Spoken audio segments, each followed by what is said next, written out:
What is going on, everybody? Gonna get going in just a minute. Getting the streams fired up on multiple platforms. Just gotta double check a few things. I've gotta check all this stuff manually. Queen, John, user 73 trillion? If that's who you are. Gotta check this stuff manually. What is going on with it? Come on. Get that stream going.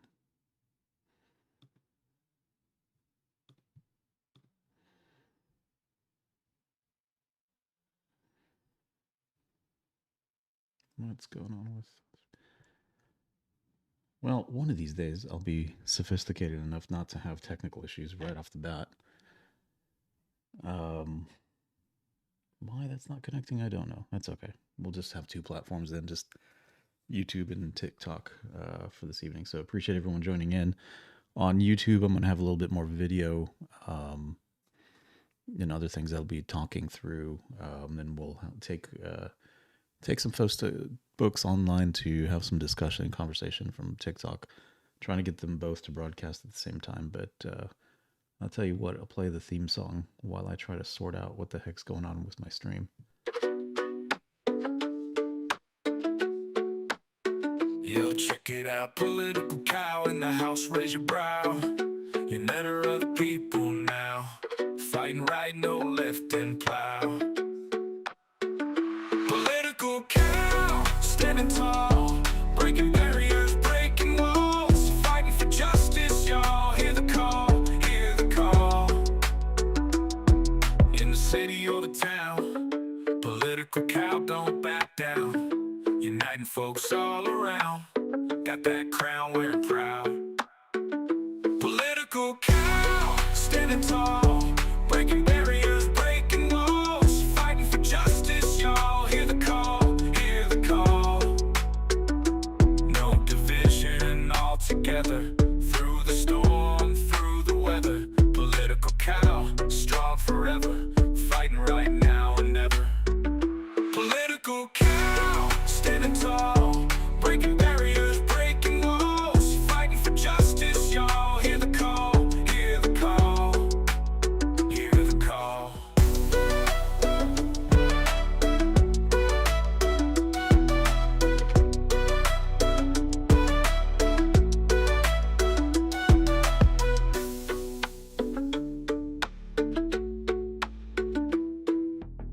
No division, all together, through the storm, through the weather.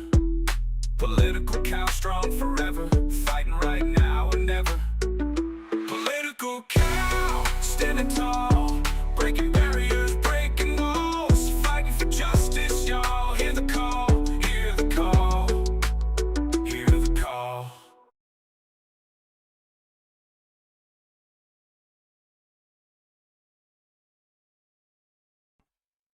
Looks like it's just gonna be two platforms, but no big deal. That's all right. It's been quite a week.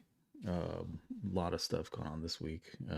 Not just the election, but a lot of things in the aftermath. I'm not getting tired of all the meltdown videos that are getting posted. Of course, we need to come together, but for the moment, I'm just going to enjoy the meltdown videos. I'll show a few of those, put some on here for us to watch through together on YouTube. But the first thing though is that I want to hit before we get to the meltdowns is the concession speeches. There's two of them. Is oddly enough, Biden had one and Harris had one. Harris's seemed like it was going to be kicking off on a good tone, and then, well, I'll play it here. We could just think through it here together, but there's some elements of it that I just didn't really feel were, I don't know, the theme that she was saying we got to come together and all that, even Biden was kind of saying it's time to come together and so forth. But then as soon as they say that, they just flip it and talk about darkness and talk about continuing to fight. This endless need to fight. What is that about? What are we fighting constantly? It's It's kind of like if you have, and I'm just speaking hypothetically, but if you have a nonprofit that has a particular goal they want to end and then fill in the blank, if that ends, maybe the nonprofit should also. So at some point, maybe we should stop fighting. But the idea of the fight being endless seems to be appealing. But anyway, let's get this going. Good afternoon. Good afternoon. Good.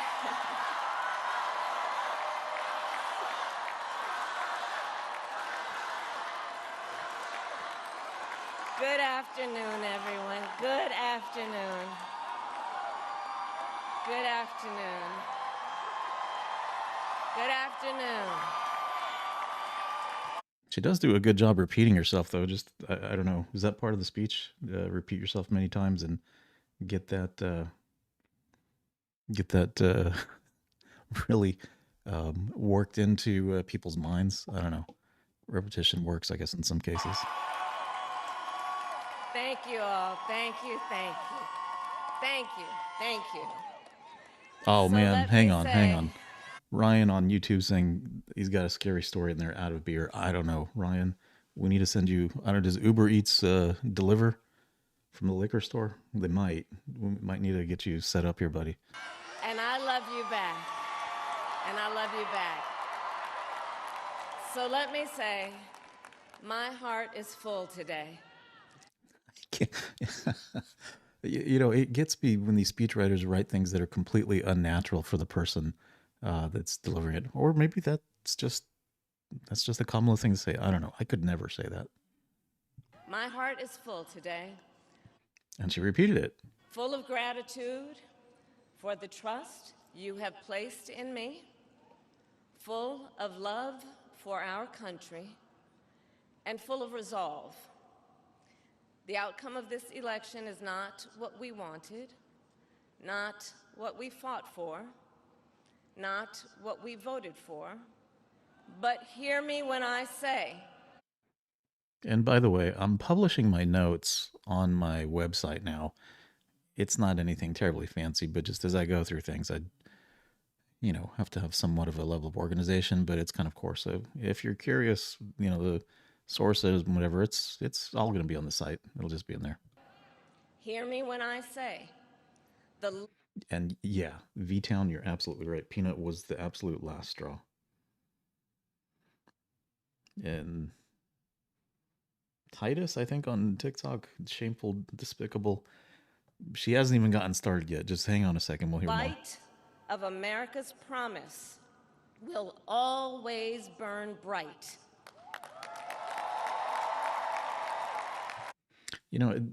I keep jumping in. If I feel like is there like a little applause sign in the background? Because I didn't think that was that powerful of a statement. I mean, we just got going here. As long as we never give up, and as long... Yeah, right. The Grinch's heart grew 3 times. As long as we keep fighting. There it is. Like, I don't know. Maybe we need to tally that. We got to keep fighting. That's one. To my beloved Doug and our family, I love you so very much.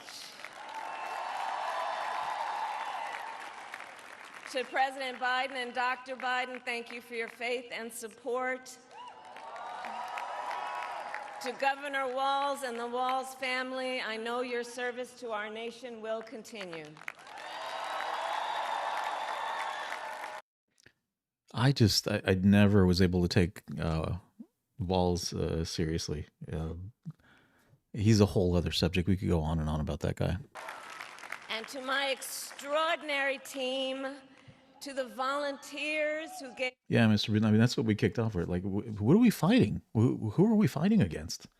This idea, right? They all always substitute something in. And this go around, it was, well, not this go around, but they always say the rich.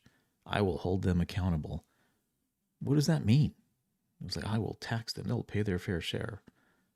If they do that, then what? What are you going to do with the money? Where's that going to go? It's going to go from one billionaire to another. The one that, donated to you. The one that donated millions to you so they can get billions in a contract. Gave so much of themselves to the poll workers and the local election officials. I thank you. I thank you all. Sounds like Diliano Drew.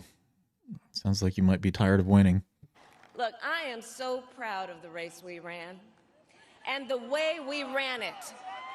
And the way we ran it over the 107 days of this campaign, we have been intentional about building community and building coalitions, bringing people together from every walk of life and background. Hey guys, I gotta take a quick pause. Just gotta fix an audio issue. Hang on one sec.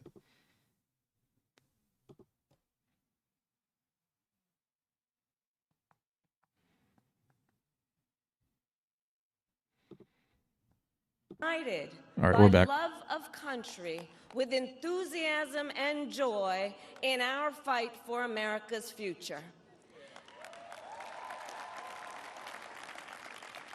And we did it with the knowledge that we all have so much more in common than what separates us.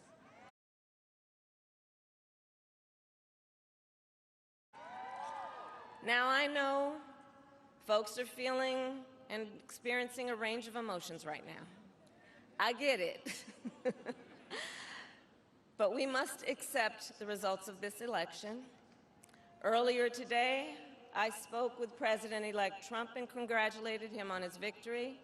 I also told him that we will help him and his team with their transition, and that we will engage in a peaceful transfer of power.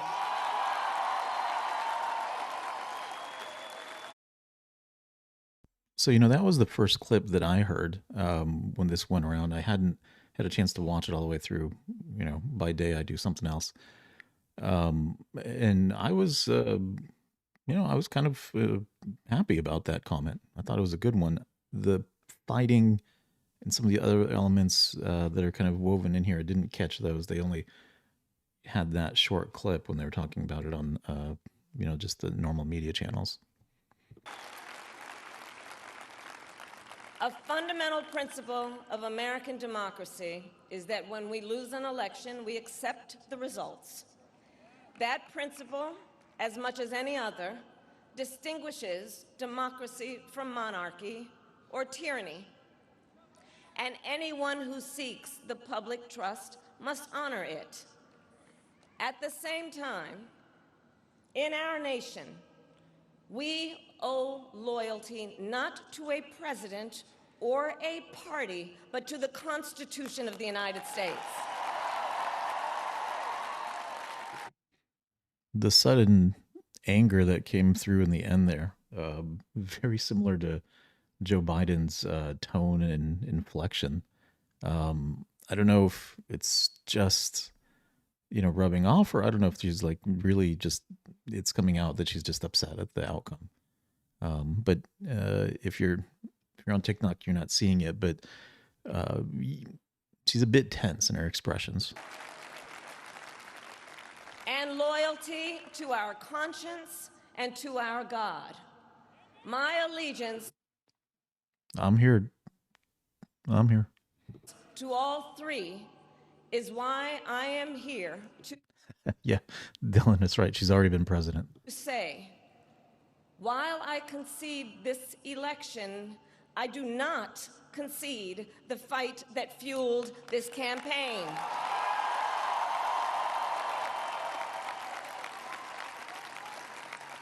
The fight for freedom. Well, Trump's tax cuts. So, if I'm reading it right, Diliano Drew on YouTube, his tax cuts are in place right now.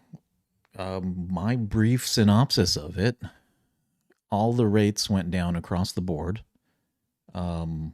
That's good. Of course, some people say like, "Oh, your rate just went down 2%. Big deal."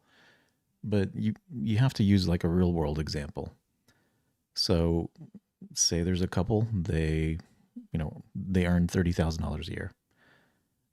It wasn't just those rates that were marginally decreased across the board.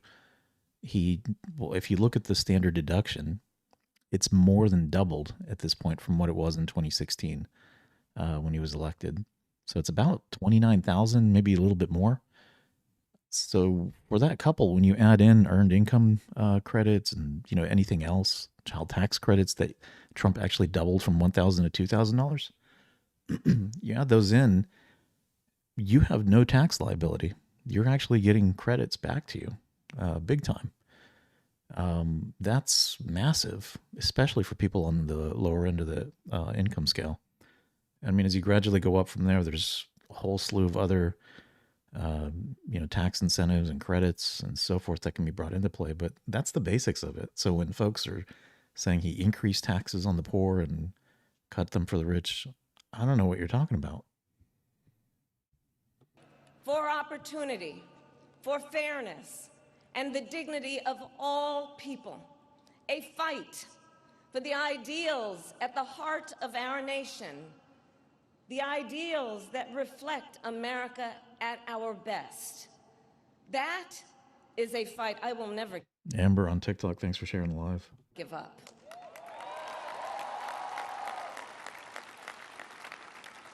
I will never give up the fight for a future where Americans can pursue their dreams, ambitions, and aspirations, where the women of America have the freedom to make decisions about their own body and not have their government telling them what to do. So that's a new line recently, not having their government tell them what to do. It's an interesting one, right? For the desire to centralize and have the government have a more significant role in our lives. And then in the same vein, you make statements like that. Of course, that makes me feel like you don't stand on principle, or you don't have core principles that you're running on. You're just saying whatever might sound good to gain support, gain votes, whatever it might be. Hang on, let me see. What was going on here in the chat? Yeah, border was a big one. That was one of the top ones that key lime that folks really voted towards, I think. Please do your research, folks. She's definitely a political cow.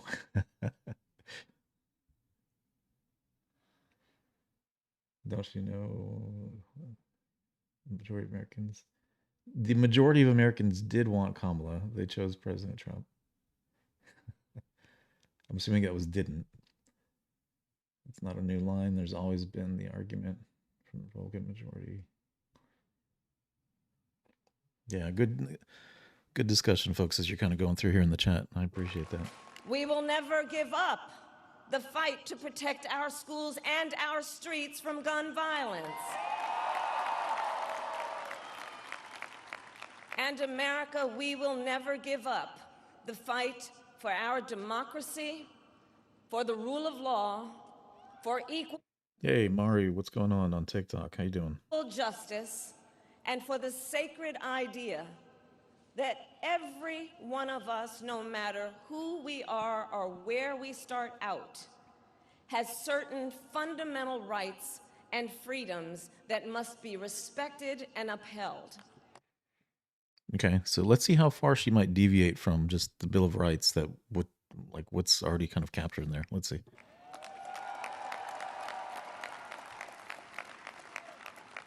And we will continue to wage this fight in the voting booth, in the courts, and in the public square.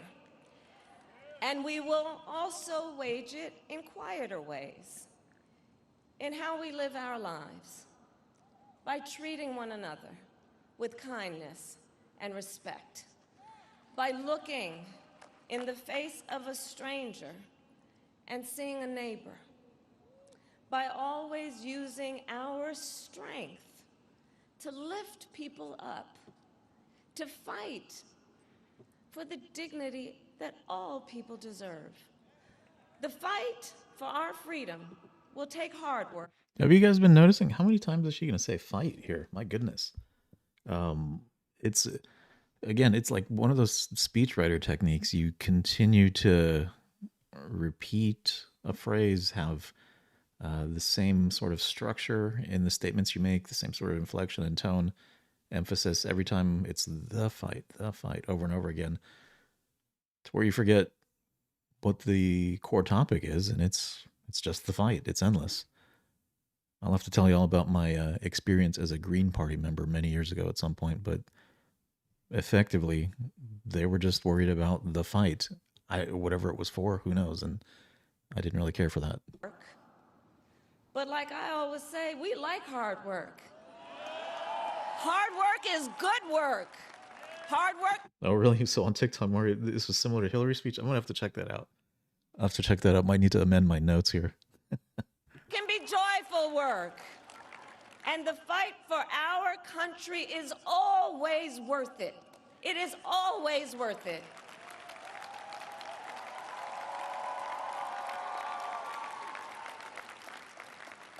To the young people who are watching, it is... And I got some stats on this, and it's coming from NBC, I think. We'll get to it a little bit later, but interestingly, left-leaning, she's addressing young people, broke for Trump significantly. I love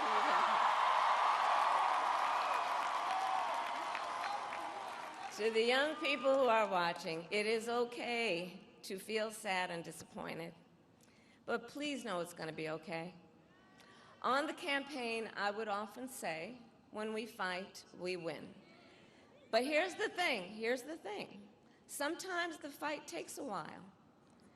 That doesn't mean we won't win. That doesn't mean we won't win. The important thing is don't ever give up. Don't ever give up. Don't ever stop trying to make the world a better place. You have power. You have power. And don't you ever listen when anyone tells you something is impossible because it has never been done before.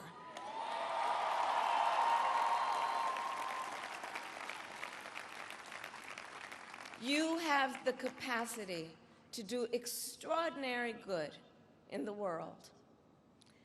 And so to everyone who is watching, do not despair. Okay. I don't know if that's addressing the people who are having the meltdowns or what. Do not despair. Let's see what advice she's about to give them here. This is not a time to throw up our hands. This is a time to roll up our sleeves. So, Mari on TikTok, I appreciate the likes. Thank you very much. This is a time to organize, to mobilize, and to stay... Oh, hey, thank you, folks. 747 watching right now on YouTube. I appreciate it. Stay engaged for the sake of freedom and justice and the future that we all know we can build together.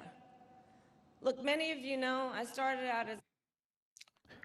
I'm going to have to quote Trump and say, I don't know. I have no idea what she just said there, and I don't think she knows either.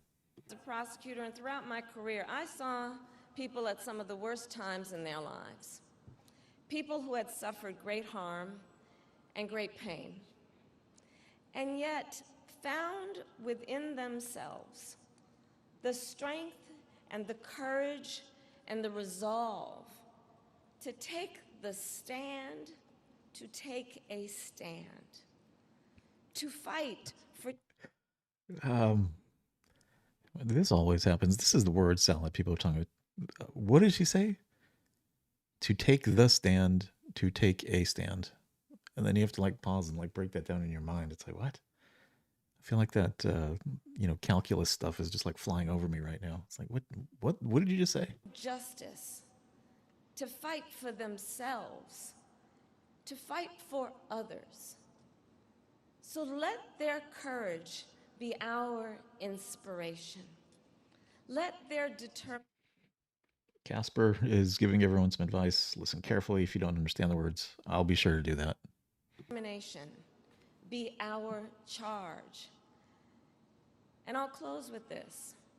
There's an adage an historian once called a law of history, true of every society across the ages. The adage is, only when it is dark enough can you see the stars. I know many people feel like we are entering a dark time, but for the benefit of us all, I hope that is not the case. But here's the thing, America, if it is, let us fill the sky with the light of a brilliant, brilliant billion of stars. The light of optimism, of faith, of truth, and service.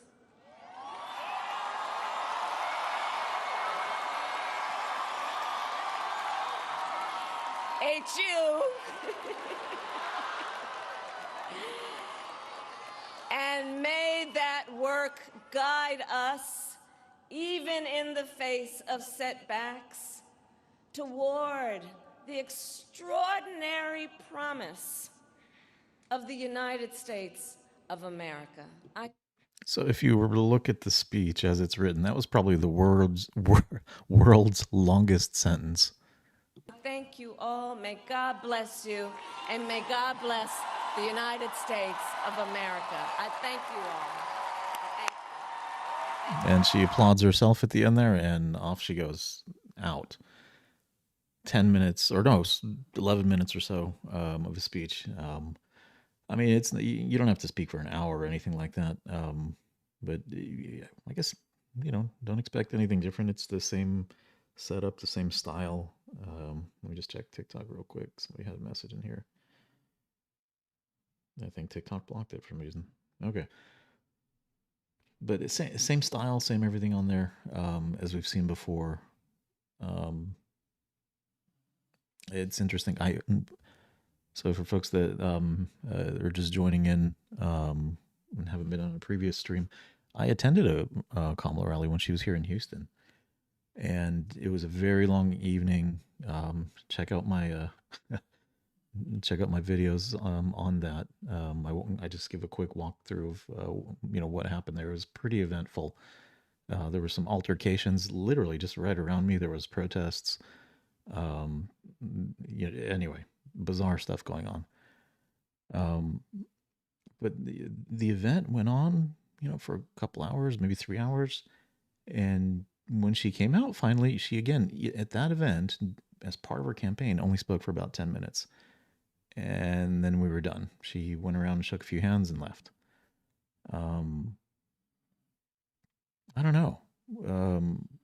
Seems a little bit odd. Seems like normally a candidate would be out there for at least 30 minutes, an hour, something to really, give the crowd something to kind of, take away and, feel like they spent a little bit more time with the candidate. But everything's been very brief with her. And I don't know why that is. I'm not saying that you have to speak for an hour, that's, there's a certain duration that's required, but it's just unusual that it's a break from what you see from typical presidential candidates. So that was her concession speech. And of course, as somebody pointed out earlier, Peanut did show up. Here, I'll just play the video on that. The spirit.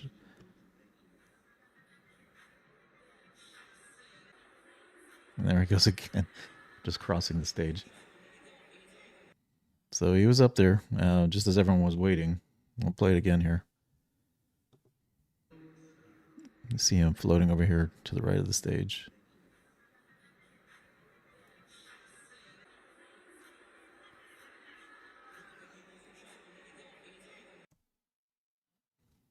And then, of course, exits stage left.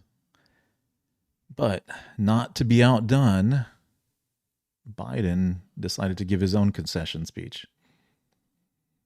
Bizarre, absolutely bizarre.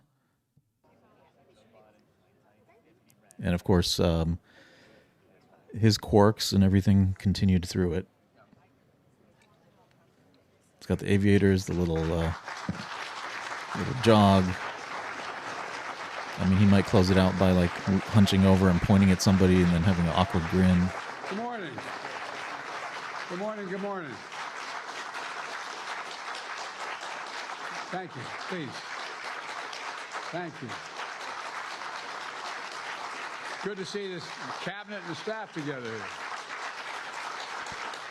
So somebody in the chat, where'd it go?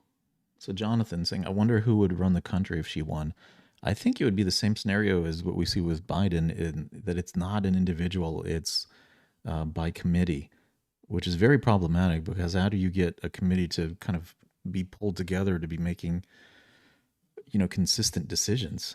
It'll be any which way things kind of go. So that group of core advisors behind Biden are pulling the strings. We often call them the interns behind the scenes, right?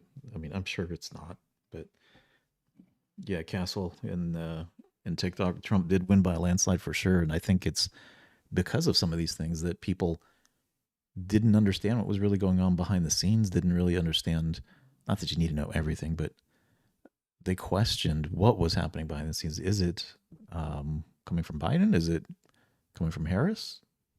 I think there was a committee of advisors and other folks that pushed for things, and they just kind of signed on the dotted line. Again, with the wavering of wanting to have government have a stronger role in people's lives, being very directive about how things work, versus Harris's comment of get government out of your life, right? Yeah, both things can't be true at the same time, but yet depending on the topic or issue, they'll kind of put both of those, both of those stances out there. And again, to me, it comes back to the idea that there's just a committee of advisors. Each one says, oh, this is my pet issue, and they're not in sync at all. There's no core principle, no core strategy kind of as a common thread through everything. All right, let's get back to Biden, because he had this concession speech prepared, I'm sure, and he just felt the need to kind of go out there and tell everybody. Thank you.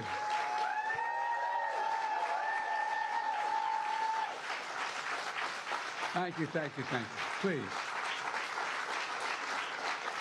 Thank you, thank you, thank you. It's good to see you all. Particularly good to see my granddaughter sitting in the front row here. Hi, Finn. How are you, honey?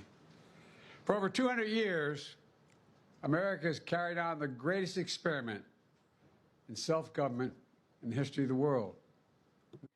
Okay. Bianca, I like that statement right there. Make America rich again. I'm all in on that. Let's figure out a way to do that. That's not hyperbole. That's a fact. We're the people. How many times have we heard that statement? The people vote and choose their own leaders, and they do it peacefully. Yeah, Christabel, Biden does. He's unusually, happy today. He's like, it's not relief. He's genuinely excited. Kind of like, I told you so. You should have just left me in. We're in a democracy. The will of the people always prevails. Yesterday, I spoke with President-elect Trump to congratulate him on his victory. And I assured him that I'd direct my entire administration to work with his team to ensure a peaceful and orderly transition. That's what the American people deserve. Yesterday, I also spoke with Vice President Harris. She's been a partner and a public servant. She ran an inspiring campaign, and everyone got to see something that I learned early on to respect so much, her character. She has a backbone like a ramrod. She has great character. What did he say? Character, true character. She gave her whole heart and effort. Campaign and everyone got to see something that I learned early on to respect so much, her character. She has a backbone like a ramrod. She has campaign and everyone got to see something that I learned early on to respect so much, her character. She has a backbone like a ramrod. She has great character, true character. She gave her whole heart and effort, and she and her entire. All right, so backbone like a ramrod. I don't know that saying, guys. Help me out with that.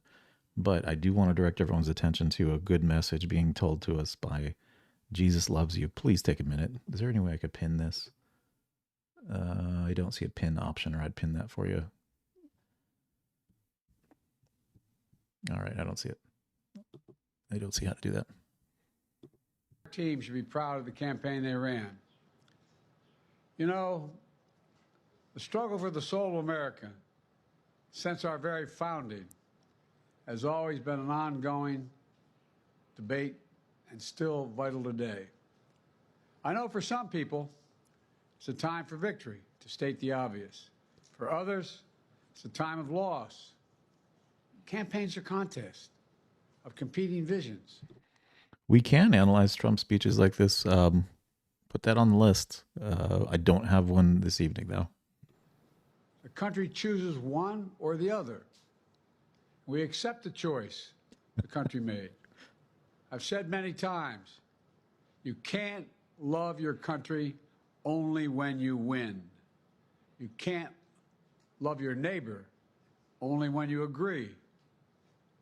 Something I hope we can do, no matter who you voted for, is see each other not as adversaries, but as fellow Americans. Bring down the temperature. I also hope we can lay to rest the question about the integrity of the American electoral system. It is honest, it is fair, and it is transparent. And it can be trusted, win or lose. I also hope we can restore the respect for all our election workers who busted their necks and took risks at the outset. We should thank them. Thank them for staffing voting sites, counting the votes, protecting the very integrity of the election. Many of them are volunteers who do it simply out of love for their country. And as they did their duty as citizens, I will do my duty as president. I'll fulfill my oath, and I will honor the Constitution.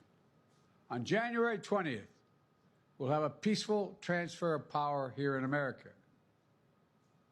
To all our incredible staff, supporters, cabinet members, all the people who've been hanging out with me for the last 4 years, God love you. So yeah, Casper, I've done that already, his speech and everything. Everything was fine. It was totally innocuous. As my mother would say, thank you so much. You put so much into the past 4 years. Yeah, I can't take it. It's interesting, right? There needs to be some level of consistency. You can't just say something like this and then an hour later, just, flip a switch and it's all gone. I know it's a difficult time. You're hurting. I hear you and I see you. But don't forget all that we accomplished. It's been a historic presidency. Not because... So he didn't quite do it, but he almost did his, the loudest whisper in the world. Like he's almost yelling at you with a whisper. Anyway, I was hoping he might have worked in each one of his quirks into this concession speech, but he just kind of, teased us with that. I'm president because what we've done, what you've done, a presidency for all Americans. Much of the work we've done is already being felt by the American people, but the vast majority of it will not be felt over the next 10 years. We have it. So that's an interesting statement. Like, let me. I'm gonna cast a net 10 years out. So if anything good happens, by the way, that was me. If anything bad happens, it's because they didn't do they didn't follow through on my plans. We have legislation we passed that's just only now just really kicking in. We're going to see over $1 trillion worth of infrastructure work done, changing people's lives in rural communities and communities that are in real difficulty because it takes time to get it done. And so much more it's going to take time, but it's there. The road ahead is clear, assuming we sustain it. There's so much. Yeah, you can't even look at people. I mean, I pause it here. He's like squinting really hard. I don't know if he's trying to see the teleprompter. It's a little blurry, or I don't know what's going on. So much we can get done and will get done based on the way the legislation was passed. So, yeah, there's hyper railways or whatever they're called, the bullet trains. I don't know. whatever makes the most sense and is the most efficient and effective way of doing things, I'm for that. I don't know what the answer is, though. And it's truly historic. You know, we're leaving behind the strongest economy in the world. I know people are still hurting, but things are changing rapidly. Together, we've changed America for the better. Now we have 74 days to finish the term, our term. Somebody called me a nard. What's a nard? Let's make every day count. That's the responsibility we have to the American people. And for the folks on TikTok, I've got YouTube up too. A lot of chat messages going through there. I'll try to call out the platform just so y'all know which what spot things are coming from. Look, folks, you all know it in your lives. Setbacks are unavoidable, but giving up is unforgivable. There we go. That's the whisper I was looking for. Setbacks are unavoidable, but giving up is unforgivable. We all get knocked down. But the measure of our character, as my dad would say, is how quickly we get back up. Remember, a defeat does not mean we are defeated. We lost this battle. The America of your dreams is calling for you to get back up. That's the story of America for over 240 years and counting. It's a story for all of us, not just some of us. The American experiment endures. We're going to be okay, but we need to stay engaged. We need to keep going. And above all, we need to keep the faith. I'm so proud to have worked with all of you. I really mean it. I sincerely mean it. God bless you all. God bless America. And may God protect our troops. Thank you, thank you, thank you.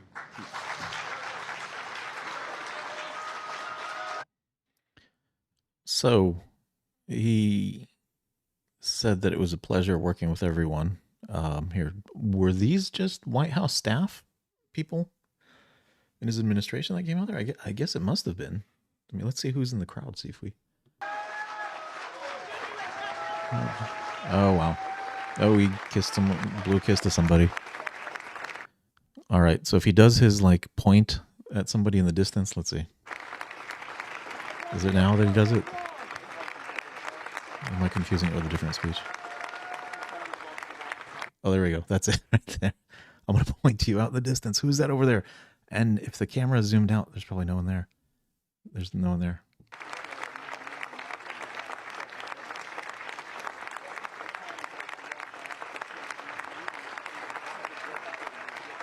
Yeah, it's not right. They're completely anti with a lot of their stuff here. And off he goes. So 2 concession speeches, not just one. We had 2 concession speeches, unprecedented, by 2 different people. You know, I don't have it up here, I don't think, but there's another thing. Let me see if I can pull this image up. Kind of goes along with this. I still haven't resolved this. No one has answered this particular question for me. Let me get an image up here. One sec, y'all. One sec. Come on.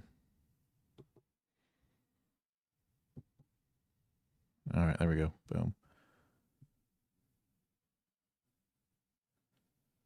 All right. Hopefully you can see that there. Whoops. Lost the chat. So, election totals, right? 2012, Obama wins big. 2016, Hillary did get the popular vote, but Trump won the election on the electoral vote, right? What the heck happened in 2020?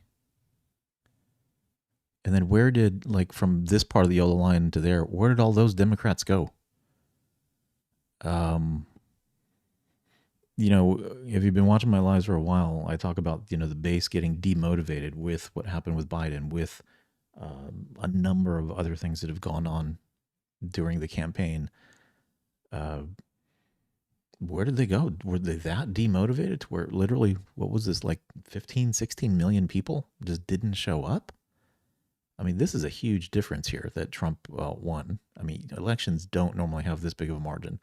This was a massive margin in 2020, and it was like, oh gosh, I don't know what happened, but how do you have this dramatic of a collapse in your voter base? Like, what the heck happened there? I don't know, unresolved. I should have added that to my notes, but anyway. Concession speeches. The data is a little odd, but we'll take it. Now, of course, this is the absolute craziest meltdown that I've seen in my life. In the song that's playing in the background is a little scary to me. I'm going to fast forward because it just scares me. The words to it. I thought this was some dude in the background, but I guess it's her partner initially just randomly cutting her hair. Watch her facial expression as her hair is getting cut, and she's doing this out of protest. Got those lyrics, 24/7 baby machine, so he can live out his picketed fence dream, something like that. What song is it? Who wrote this song? What is this? What's going on here? This is one of the more extreme, I think, meltdowns that I've seen. She literally shaves all of her hair off, right? I mean, there's other folks that I'll fast forward it just because that music scares me. I don't want to hear it. But look at this. Just, it's all gone. It's all gone. And it's in protest of Trump.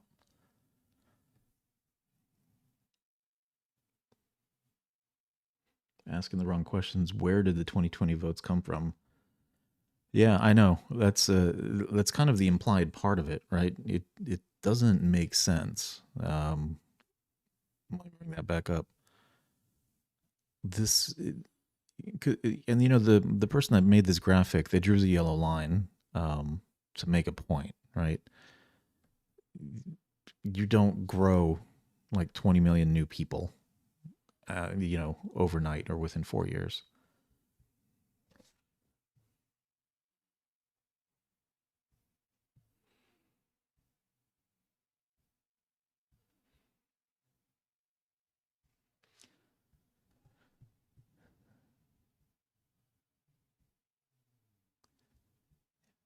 Yeah, I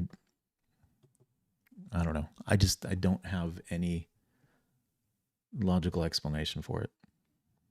All right, let me close that out. But again, the meltdowns continue on this side. Is everyone a bot? I hope not.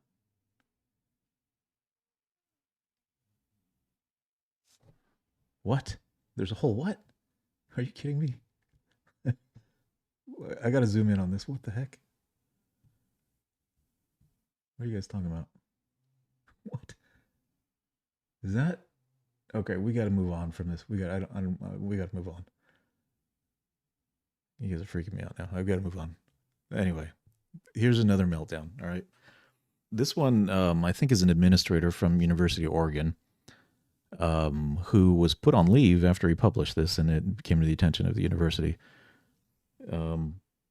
Again, ultimate meltdown, just completely deranged in my perspective. But I honestly, it doesn't matter what side you're on. Having this type of a adverse reaction to these events,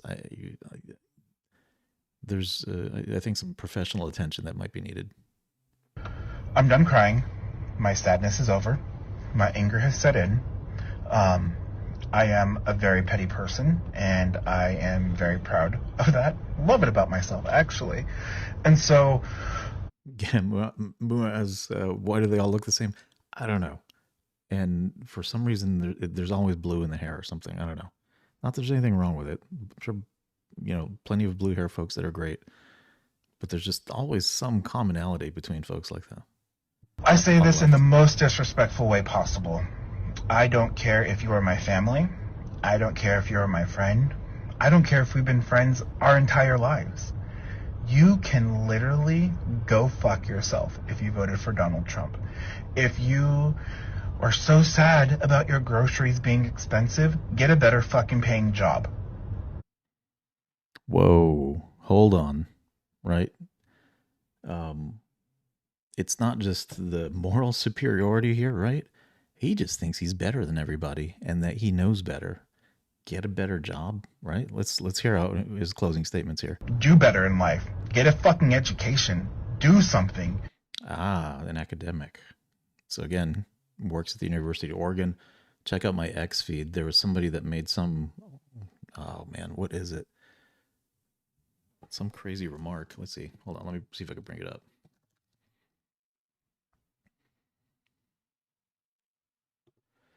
They made some remark and it sounded like they were totally like some academic out there, right? And so I just quote tweeted them and I said, hey, this sounds like an academic. Let's see if I'm right. And what did you know? They were a professor at some university. Oh, wow. Look at that. They blocked me. Okay, well,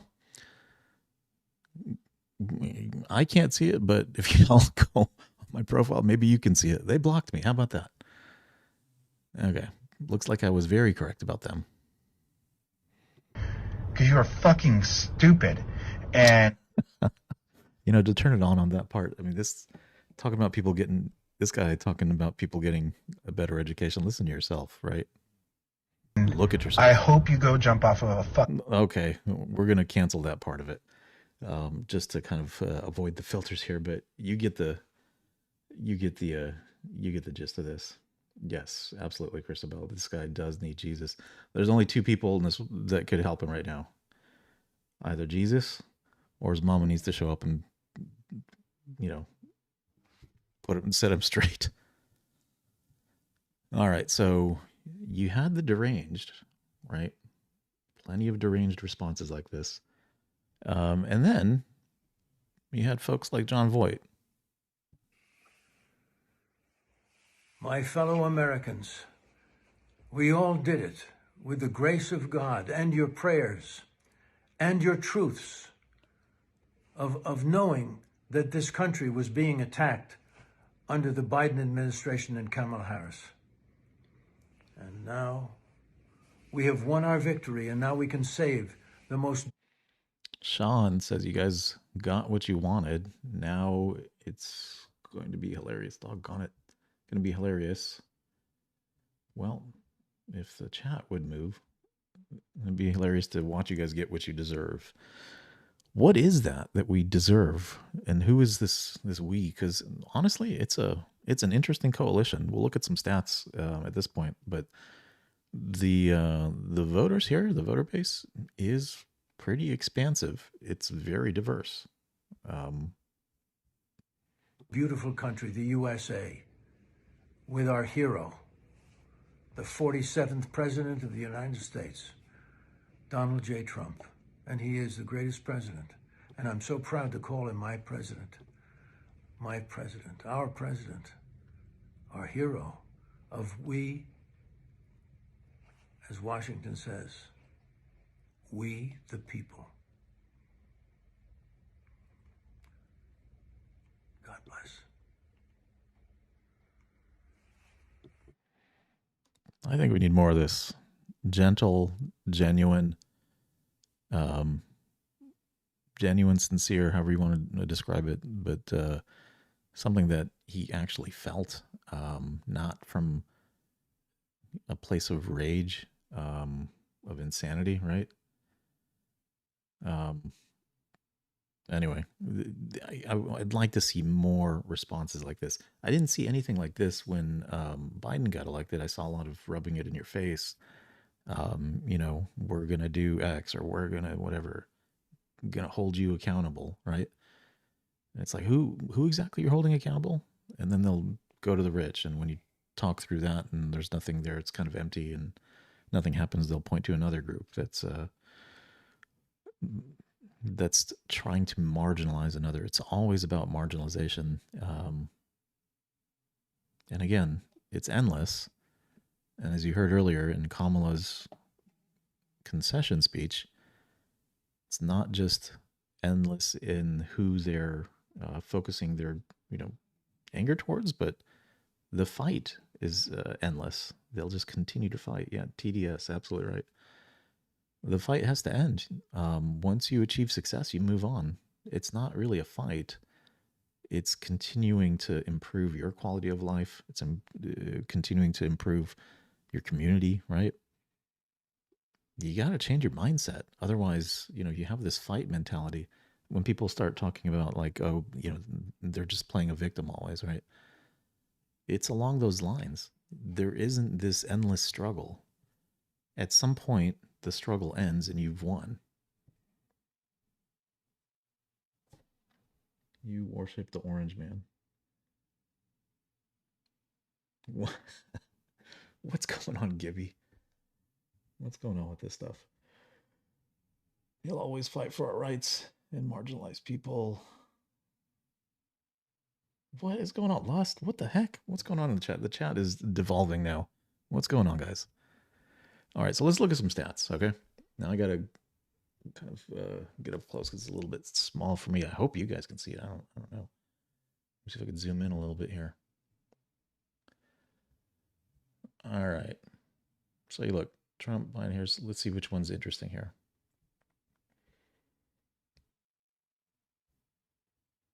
So look at the differences here. Where do we see a big gap or a big shift? Whoa, look at this one. What is this?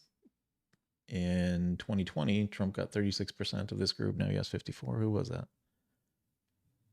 Hispanic men. Interesting, right? Huge shift. What happened there? What was the message that Biden was putting out there that did not resonate? And again, them promoting that victim mindset, pushing immigration so hard, that fell flat, apparently, right?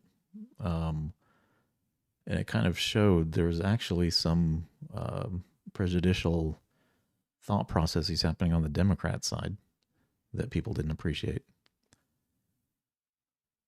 So yeah, that group, you could see the significant drop-off. So that was a major constituency that grew for Trump there, right?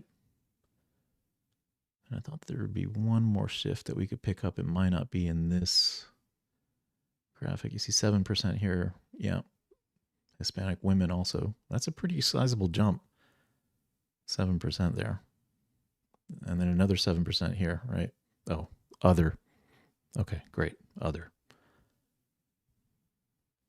All right, so here's the really interesting one to me. First year you've ever voted. So first-time voters, Harris in her speech was talking about the youth, the young voters. And there's always been an assumption that kids going into college, everybody starts out as a liberal and then they become a conservative as they grow older. But that's kind of in the classic form of liberalism when you think about that. And I don't think people, actually, let me see if I can get my AI on here. Talk about, hang on a second. Let me get this little buddy fired up. Let's see if I get my AI going. I played this quite a few times before, but I think it's an important distinction that we need to make, that the modern form and definition of liberalism is actually nothing like what liberalism really means. Elon Musk was a liberal, and now he's a conservative by today's standard. So let's see if my AI is awake. Hello. Don't leave me hanging here.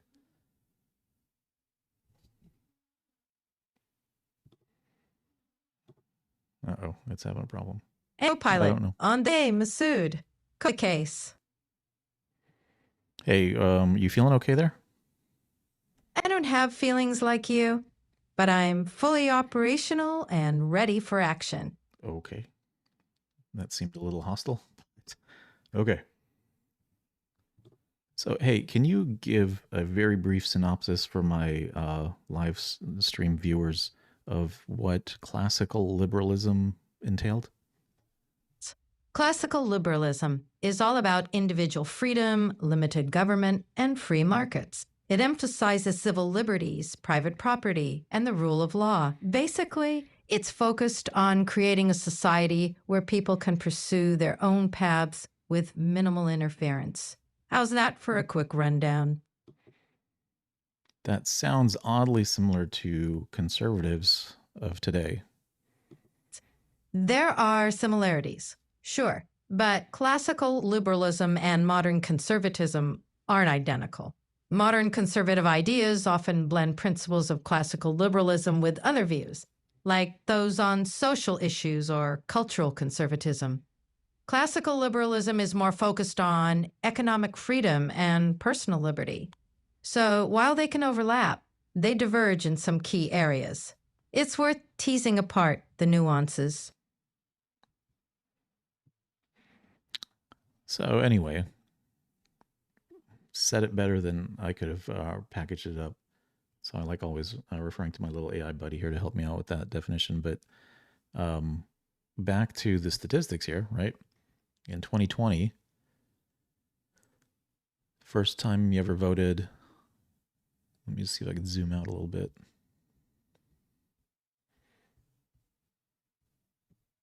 It's not zooming.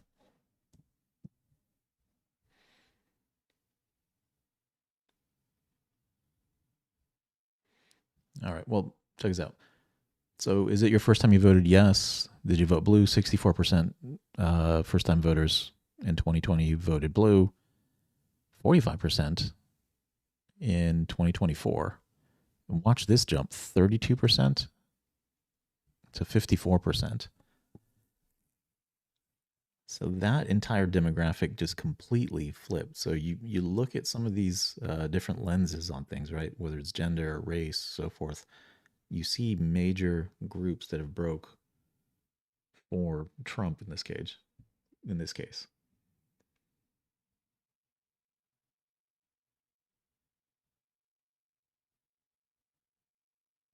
Oh man, the chat has really devolved. Come on, guys. Come on, guys. What the heck's going on? I'm about to like sit here in silence and just read through this. This is like getting interesting.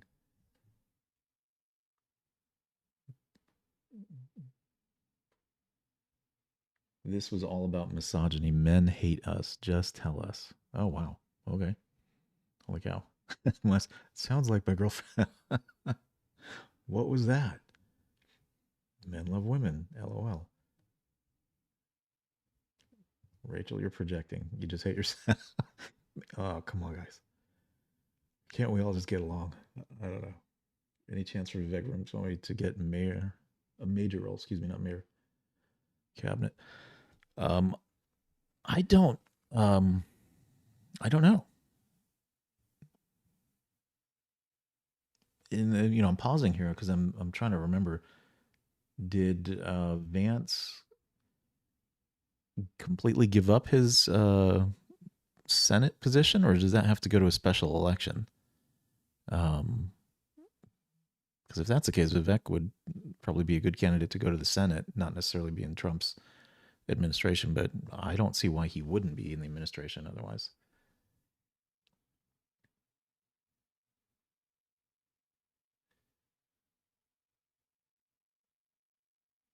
Do you know what to do if your vote is pending or lost?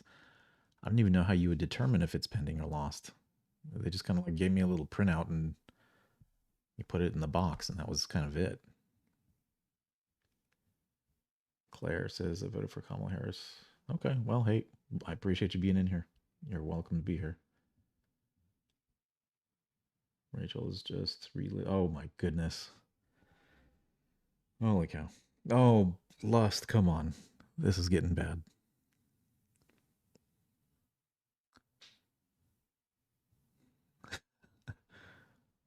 Man, this is just really devolving here.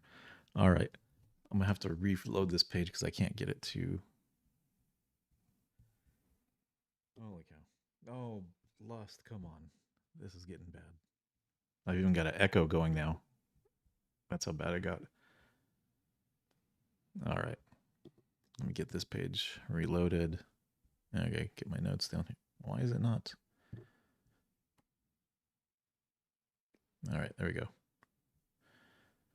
That took a minute.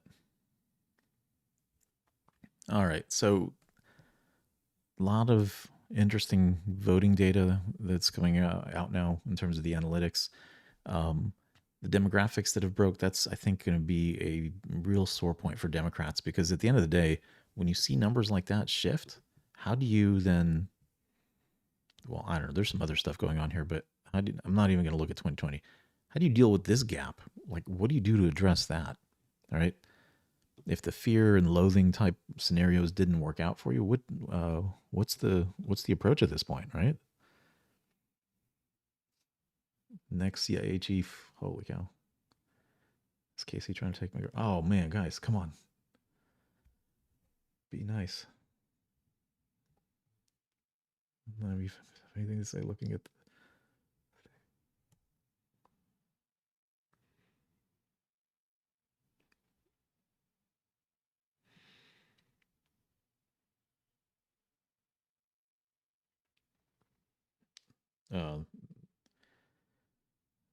TikTok folks in there. I apologize if I've been ignoring you. The chat in YouTube is just going crazy right now. All right, Lust, love you guys too. This is just going nuts. Oh my gosh. We should just have an AI read the chat, and that'll be another video. This is getting ridiculous. Just the back and forth. All right. So, demographics, a lot of that stuff, the reactions of folks, the concession speeches. Now, the Trump's elected, there's been some immediate results that we can kind of look to that have happened. So, Mexico already, their ambassador to the United States put out a statement because they know, like, if they get hit with these tariffs, I mean, they're in a bit of fear. They don't think it's just talk, like Trump will do it. So in terms of supporting some of our objectives with the border and so forth, looks like this caravan that was headed our way, one of the recent ones, is starting to break up and get dismantled. I don't know if it's support networks along the way that was helping it move along, or the people themselves are hearing that Trump got elected, and so they're, not, oops, let me get rid of the image in there. Sorry for that. The people themselves are not, wanting to make that trek only to be turned away. But immediately there's an impact that he's having just by getting elected. People know that he's serious about this and that he's going to get things done, even if there's a cost, right?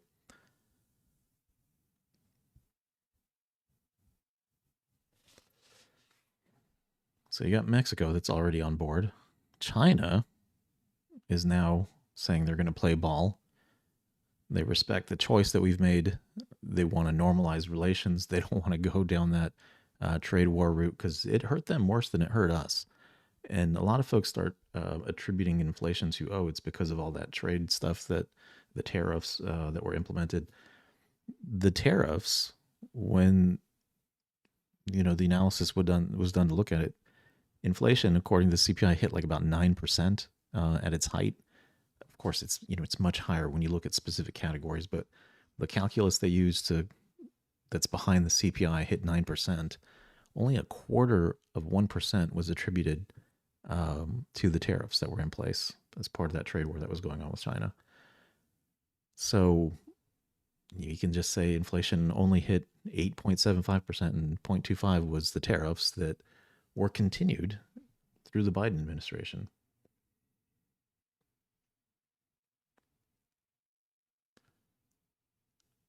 I'm getting distracted by the chat.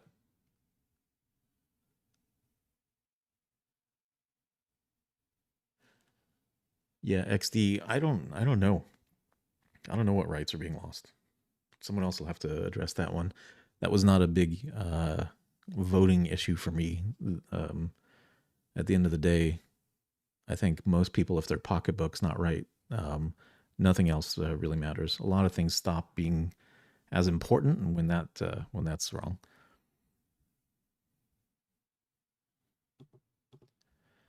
But so China's playing ball. So Mexico playing ball. China's playing ball. Let's see who else. European Union is now saying that they want to start buying our LNG and stop getting natural gas from Russia, or to reduce that dependency. Qatar forces the leaders of Hamas out of the country. You start looking at all these things, and he hasn't even done anything. There's no executive order. He has no direct power in government. but just the looming idea that he is going to hit the ground running day one on January 20th. That's the date we should all be looking at, January 20th, not any of these other ones that are getting thrown out there. Once we hit the ground running on January 20th, it's going to be a blitz. They know that they need to get themselves in on the right side of history here. Otherwise, it's not going to be favorable for them. Again, like China has way more to lose than anybody else in this equation. If these tariffs hit, their economy is already kind of fragile at this point, and they're having to do a lot of stimulus. And so any new strain or stress that's introduced in that system, and things can really start to fall apart. And that's also why it's so problematic when you have these centrally planned economies. All right. I'm going to go ahead and shut down the TikTok portion of the feed. Boom. All right, come. All right, just head on over to the YouTube. You know, I used to say that as a joke. I'd put the in front of things. Like way back when Facebook was first out, I would intentionally say the Facebook just as a joke, because that's what old people said at the time. And now, unfortunately, I say it and I don't even realize I'm saying it. The Google, the Facebook, the YouTube. Anyway. But let's open up the chat. What do you guys think? Walk through the big takeaways I have since the election. Again, concession speeches, the meltdowns, and the immediate impact that Trump is having. Yes, I did have to look at my notes. The immediate impact that Trump is having on the world for the better. I mean, I don't know if I had it in here or not, but even Putin is coming out saying that he's open to having peace talks for Ukraine. I mean, that was Trump's message, is that he just wants it to end. It's like, honestly, I don't want to take its sides. Just let's just end it. Get everybody in a good place. End it. Keep it stable. Keep it peaceful. And when you think about it, isn't that what we really should all want? End hostilities, end these conflicts, get people back to, normal lives, growing their economy, building their societies. I mean, that's the real win if we start helping people head in that direction. All right, so let's see in the chat. Open it up for just free questions, random questions. I'll maximize the chat window here for myself a little bit more. Oh, actually, hang on. I have to refresh. I'm not on the right account. That's why I've got a delay.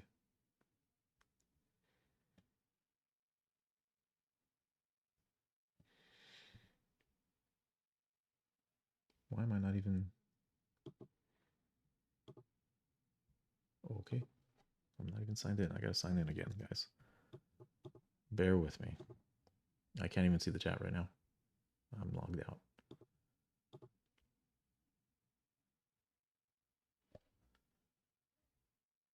All right. I am Senor PC. Hurry up.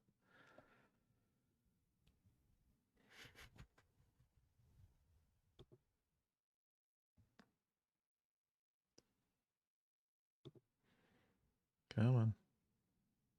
Yep, let's pull up the live PC. Hurry up. All right, finally. Chat is back.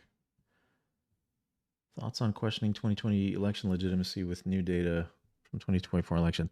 Yeah, I would like somebody to, I'm going to put this back up on the screen, address this issue. Like, what? Like, just drill into this. How did this happen? Literally, like 20 million people, or 15 million people, whatever this number is, evaporated overnight.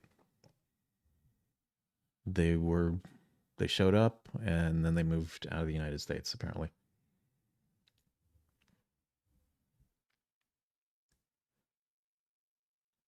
Let's see what else we got here. Fixation isn't on abortion. It's about our health care. Okay. All right. Well, I mean,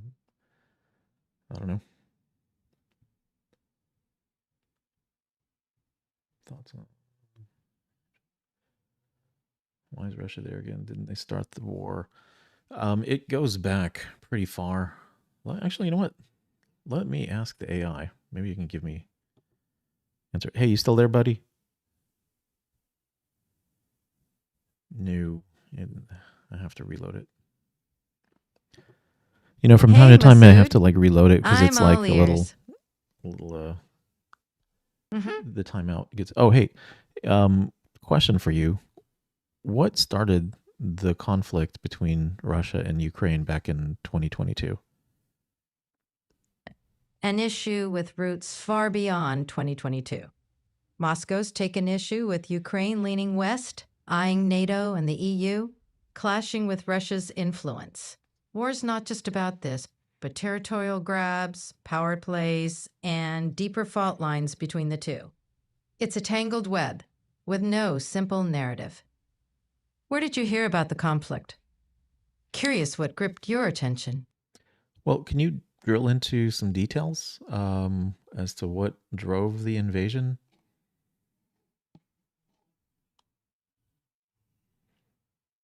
Hello? Are you there? In 2022, Russia invaded Ukraine to assert dominance and counter its Western alignment, fueled by NATO expansion fears and historic tensions. The annexation of Crimea in 2014 and support for separatists in eastern Ukraine's Donbas region already ignited conflict. The situations sparked a humanitarian crisis, sanctions, and global unease. It's a lot to unpack. What's your take on it?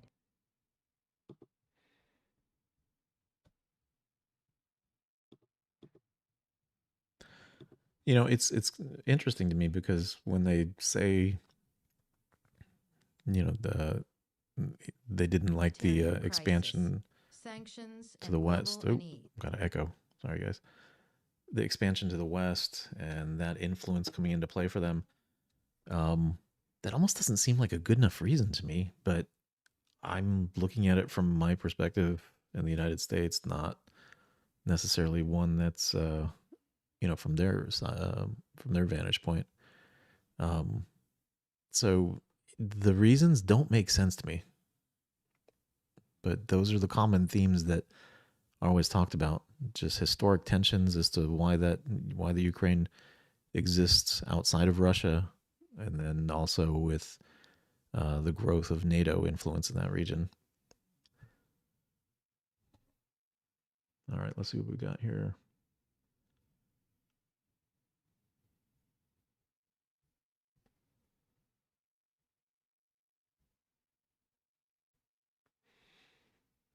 Man, I missed a lot of chats. Sorry, guys.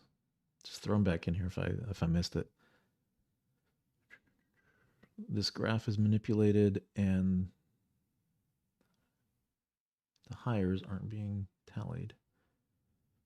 This is a graph of votes, not jobs.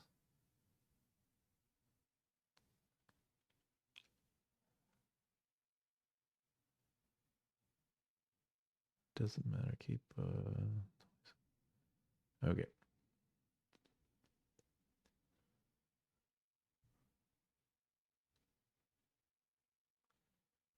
Honestly, a decent nonpartisan response from AI. You know, they work on it. The funny thing is sometimes you can see that there is bias in the system. Like somebody, you know, introduced it knowingly or unknowingly into how the AI is programmed. And I'll give you an example. I asked it to create a picture of Uncle Sam deep in thought and to make it kind of dramatic, right? And I was going to use it as a background for something. And so I did that, but when Uncle Sam showed up, he was in red, white, and blue, but he didn't have his like top hat with red, white, and blue and that looked like a flag. He had like a Sikh head wrap. He had like the red, you know, emblem, you know, on his forehead, and he had a thick black beard, and he was not old. He was actually, you know, looked like he was in his 20s or 30s.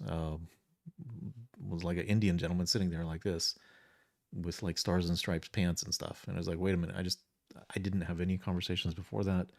about anything else. I just asked it to create an image of Uncle Sam, and that's what popped out. So sometimes you see interesting outcomes from it when it's been kind of given some things that's biased the algorithm, but it's a constant work in progress.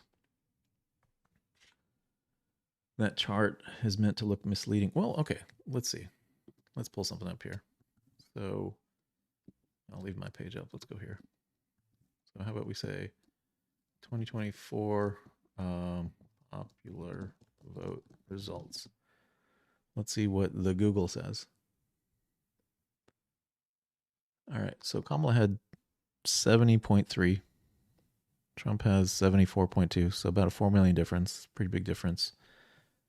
Let's look at now 2020, like, no, not electoral, excuse me, popular vote results. So Biden got how many votes? 81 million. 81 million. Okay, so it's narrowed a bit then. So 11 million votes disappeared. How many votes did Trump have last time?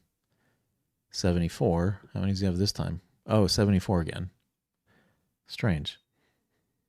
How did 11 million people just decide not to show up and vote? That's the part that doesn't quite make sense. And yeah, I could see what you're saying though. The height of it, the base of it probably doesn't start at 0, or there's some I don't know if they put it on a different scale somehow that made it look like that. So yeah, I see what you're saying.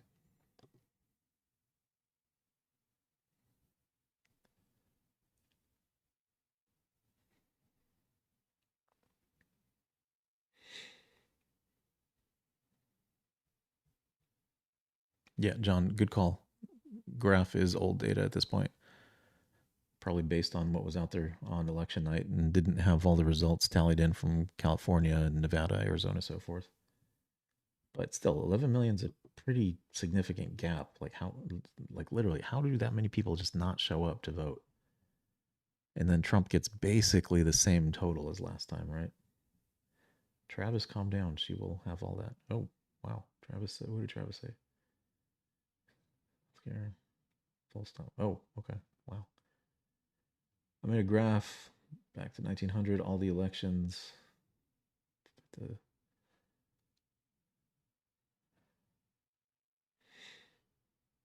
Yeah, it doesn't fit the pattern at all. And I think that's what they're pointing out too. Because when you look at data historically in that sense, right? And the data is, I mean, what is it? It's voting, but that's also a indication of human behavior. And if there are outliers like that, there has to be some driver, some anomaly that's caused that outlier, right? Do you blame it on the pandemic? Everybody was able to vote at that point because 11 million more people voted because they got a ballot in the mail, and it was easy for them to do than show up on election day. Of course, I think most states do early voting now, so you got a couple weeks almost in advance in some places to go vote. It's not that hard. You don't have to wait in a very long line.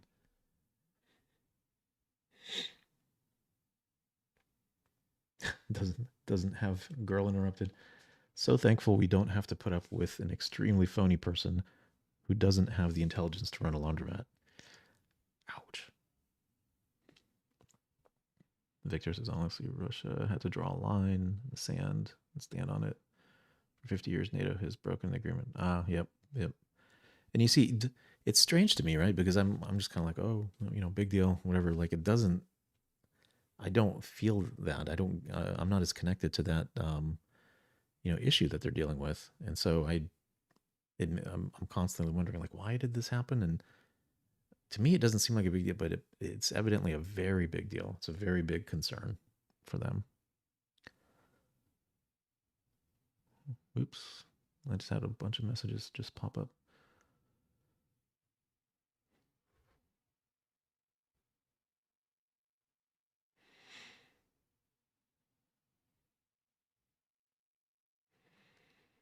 California's turning red most places. Yeah, there was quite a few counties that turn red in California. Let me see. 270 to win. President. Let's go down here. Pick California. Let's see if it shows the counties.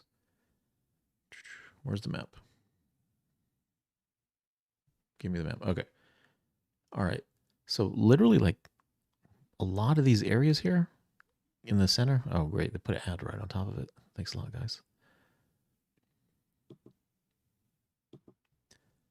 But a lot of these areas were like, you know, blue last time. So I don't know, a good number of these counties, at least 10 of them, and I'm just doing this off memory, had to have been blue. Because this whole region did not have red in it. At least if I remember the map correctly. Can I look it up quickly here? I don't know if there's a button that says go to 2020.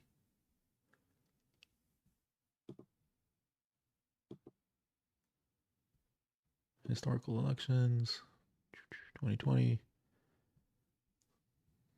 California. Why can't I click on it?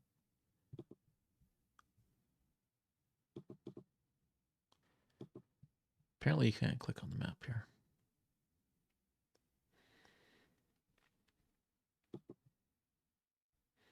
Okay, well anyway. She barely won the tri-state area in New York and New Jersey and Pennsylvania. Went red. Yeah, I realized at a certain point that Trump only needed one of those three, Pennsylvania, Michigan, Wisconsin. He only needed one of those to win if you're just looking at the electoral vote, and he got all three.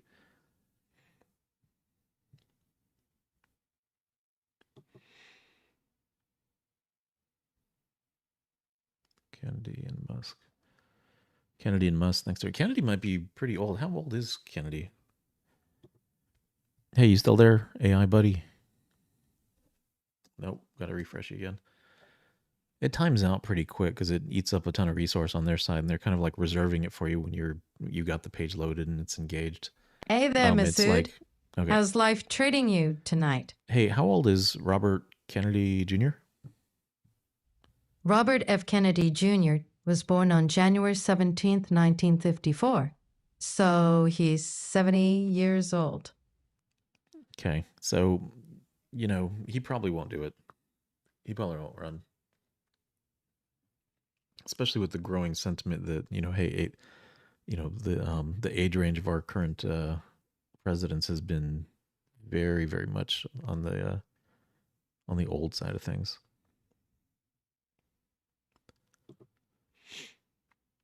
Don't forget, LA was just ejected a Republican Attorney General. Oh, wow. No kidding. I'm surprised. I haven't been keeping up with a lot of those local politics in California. I used to live in California well, actually, I grew up there. Grew up in California.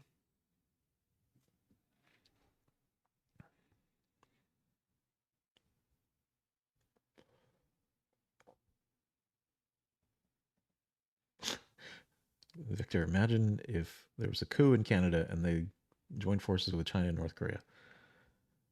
Yeah, we'd probably have to intervene in that and not let something like that unfold. Whoa, what happened? It's weird. I don't know what's going on with my screen, but I just get like a whole batch of like comments that just drop in out of nowhere on me.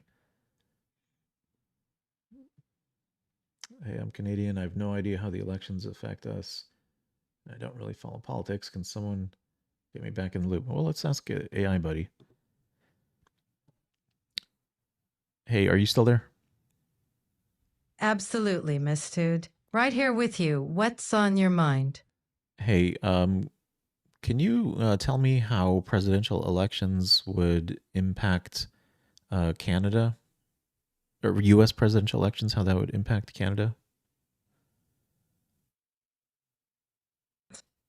U.S. presidential elections can definitely have an impact on Canada, given the close relationship between the two countries. Some key areas where this might play out are trade. Shifts in U.S. trade policies could affect agreements like NAFTA, now USMCA, impacting industries and jobs in both countries. Environment. The U.S. stance on climate change and energy policies, especially regarding pipelines and fossil fuels, has direct consequences for Canada. Defense and security.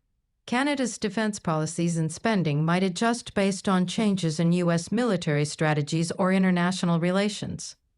Immigration. Changes in U.S. immigration policies could influence the flow of people across the border. Overall, because the U.S. and Canada are so interconnected, shifts in American leadership ripple across the border in a lot of ways.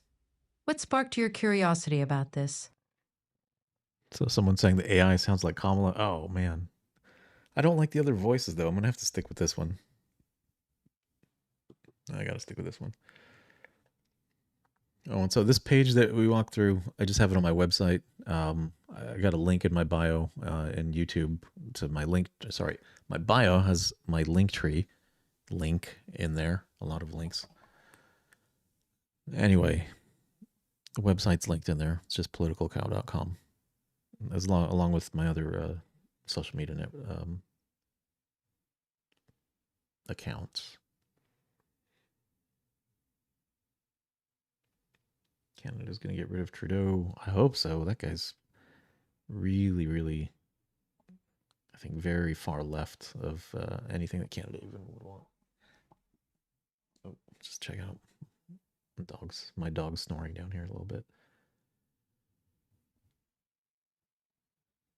Kiwi says, damn, I guess we're not out of this economic crisis, though. So keep in mind, folks, the last jobs report, I think that also really caused this to become somewhat of a landslide. Last jobs report, only 12,000 jobs were created. And, everybody can give it asterisks and so forth, but historically, and by historically, I mean for the past 2-3 years, when a new jobs report's published, they've continuously revised downward the prior months numbers.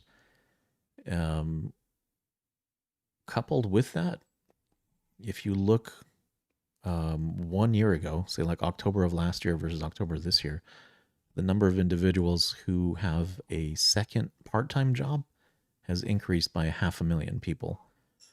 And so I don't remember how the calculation exactly works, but it's this weird dynamic where, part-time work is kind of seen as, a new job in the mix. But when you drill into it, it's like 500,000 new people have acquired a second job to help make ends meet. And then you listen to like some other surveys that are out there. Redfin is the one that I always come back to. And if you're all familiar with that one, it's a company like Zillow, real estate aggregator. But their survey that they had, they found that half of people say they have trouble paying their mortgage or making their rent every month. And that a quarter of them skip meals in order to make ends meet. There's a lot of these types of data points that start, kind of raising eyebrows, or it should. And it makes me wonder, should we really be emphasizing GDP, what the S&P is at, or the Dow, or the NASDAQ? Do those numbers really matter to kind of give you a sense of how people are doing? Or is there other data points to look at? Because they always say, like, look at the stock market, all-time highs. But why is that? It's because we pumped trillions and trillions of dollars into the system. Because at the end of the day, they had such big spending budgets that they've passed, but they didn't, try to offset that.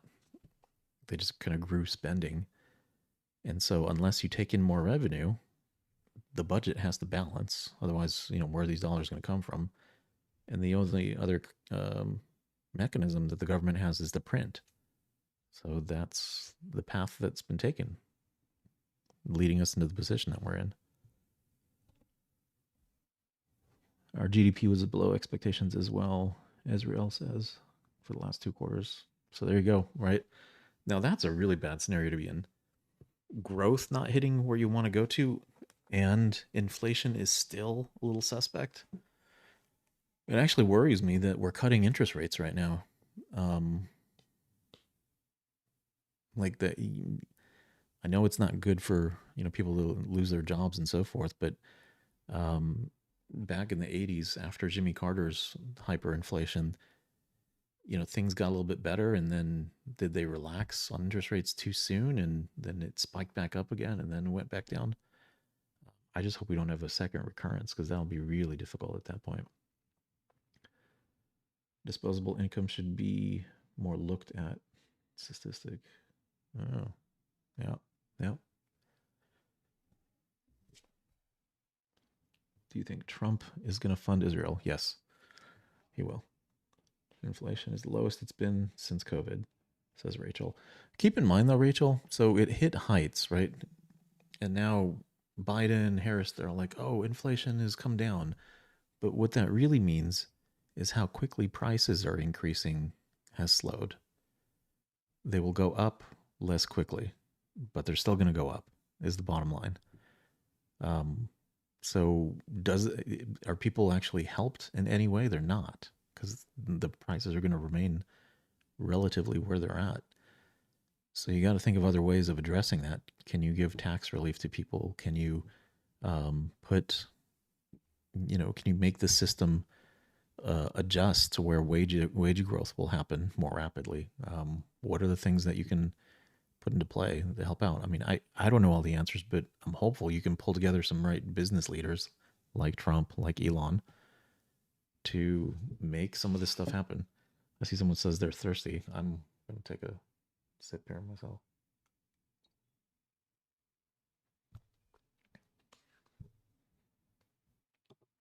Oh my gosh, Rachel, behave yourself. Jeez Louise.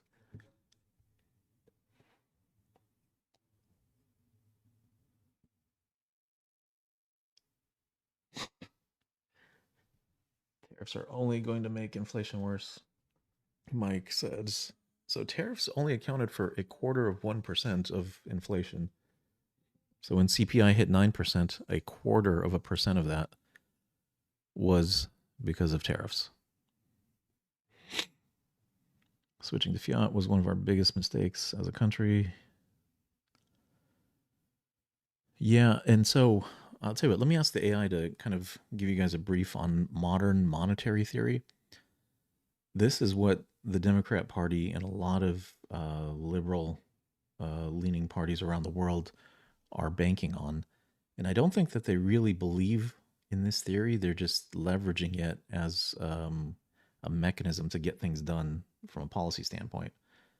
Effectively, these are the highlights of modern monetary theory to me. And there was a person on my live, on TikTok, because I could take guests on that. I hope that YouTube adds that feature in the future here, and we can get you guys to have direct discussions here.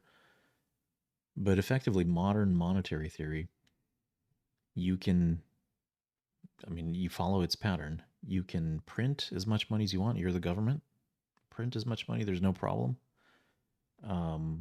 Your debt to GDP doesn't matter. You can be 200%, 300%, whatever, because you can cancel it at any moment. And if inflation does creep up in the economy, the best way to handle it is to raise taxes.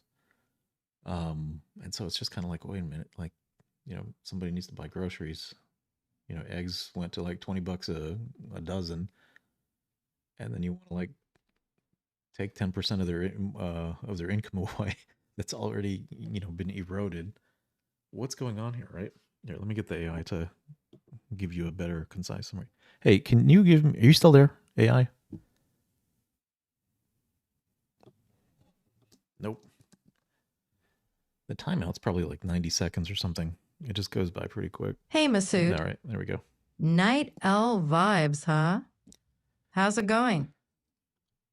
I'm doing pretty good. Hey, can you explain to my live chat here very briefly modern monetary theory? Sure. Modern monetary theory, or MMT, suggests that countries that control their own currency can print more money to finance government spending.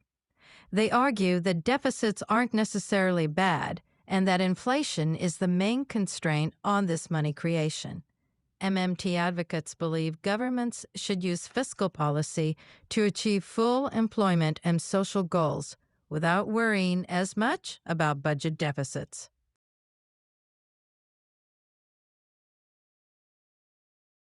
So there you go. The complete opposite of any economics class that you've taken in your life. And this is what the Democrats are looking to and leaning on. I'm actually in a Discord that they invited me to, and they kind of talk about this stuff, and they send articles back and forth. And I mean, they're really diving deep into it, and it just honestly does not make sense to me at all. To me, I always back it up to like, how do you run a business? Can a business operate like this? No, you would go out of business. You'd be bankrupt. So, in order not to be bankrupt, there would have to be some artificial or manipulated element in the mix, which that's what fiat currency allows governments to do.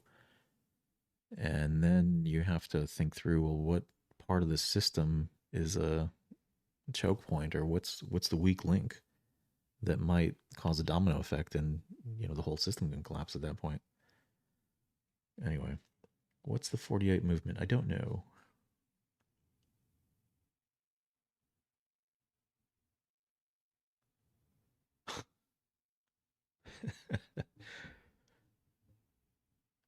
It sounds like Rachel just needs to be interviewed here or something.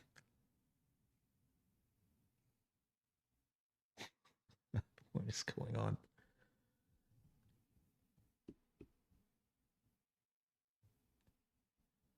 Political ASMR. That is a good one. I am going to I need to like trademark that. That is awesome. I got to write this down so I don't forget it. Political ASMR. That is like the best thing I've heard in a long time. Thank you to, where did that go? Who said that? Tin Man, thank you for that. That is freaking awesome. Political ASMR.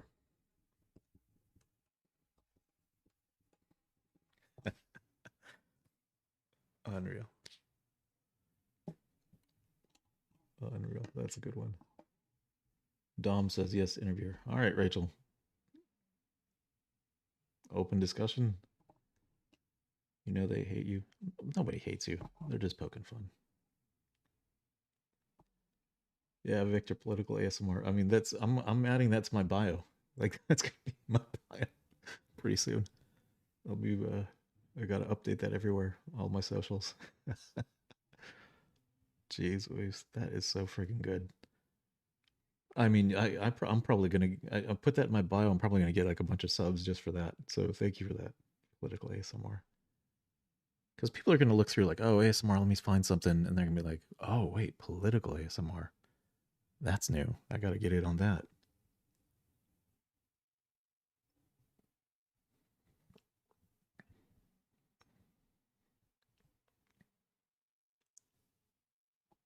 What a bunch of trolls. uh,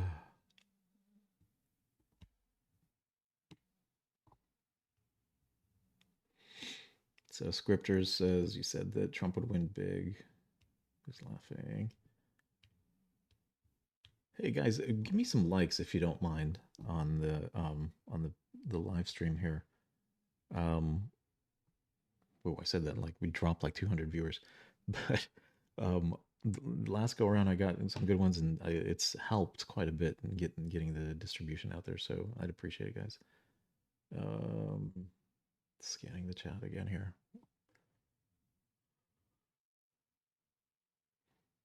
Oh, Timothy, be nice to Rachel. Good Lord. Okay, all right, Cow. How do you think Trump will view the upcoming BRICS currency and stuff? He'll see it as competition, and he will establish strategies and policies to make sure the dollar's on top. Yeah, Tin Man, thank you very much. Seriously, that is like so good. That is like, I don't know. That is like revolutionary. All right, what do we else we got here? 80%. She's a vegan wanting to have beef. Oh gosh.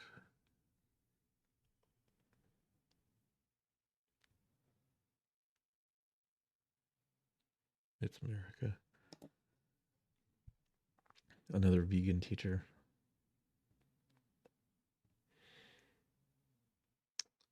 Can we not resort to personal attacks because we disagree with someone's ideas? If they're wrong, they should be easy to debate them.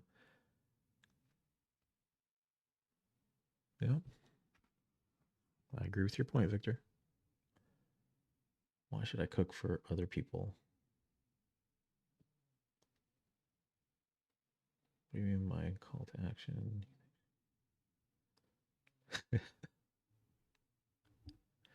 Am I for tariffs? Says Mike. All right, so here's the deal with tariffs, okay? Was he said, China, I'm going to hit you with 60% tariffs. Mexico, you're going to get 40, 20, whatever it is, right? Here's the deal with tariffs. Day one, they're not going to show up. He is serious about them. I mean, don't test him on that. Like, oh, he's bluffing. He doesn't bluff, right? Like, he'll do it. He'll walk away from a deal if he doesn't like the terms. He will take action to get what he wants. But putting that stuff out there now in advance is all a negotiation point. That's the extreme that you lay out there, and then you have to have things start to walk back. China's already made overtures publicly that they want to play ball. They want to normalize relations. What would that entail? I mean, there's a few things around that, right? Like, let's make sure that the intellectual property of our companies is not stolen just because they're doing business in China. I mean, there's a whole list of things that come along with that. Tariffs are great. It's a tool, right? It's a tool to encourage other countries to exhibit the right behaviors, or the behaviors that you think are right, or to help achieve an end or an outcome that you're after. You don't want to just arbitrarily put it out there, without having some goal at the end of it. But it's a tool. And I don't think that it's something that's going to hit the books day one. It's an absolute negotiating point. So much so that, they may never be implemented. And then when the midterm elections come up, people will be like, oh, he told you he was going to do the tariffs, and he didn't deliver on that. And it's like, did you really want him to deliver on 60% for China? Like, you kind of hope they can negotiate something here.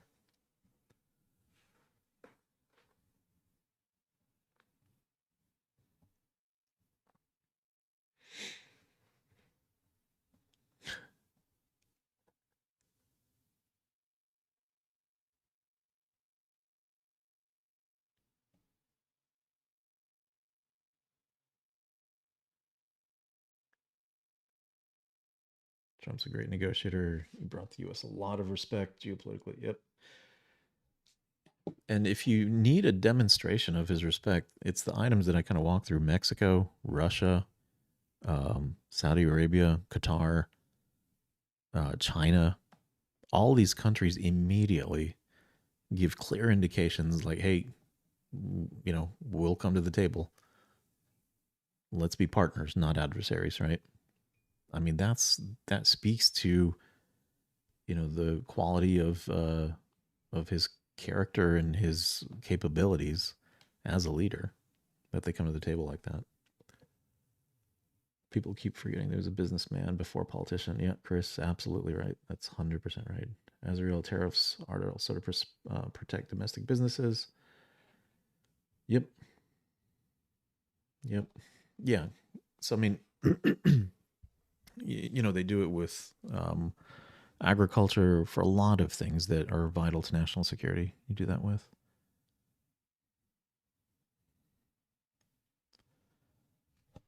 Dom, what the heck? What's going on there, Dom?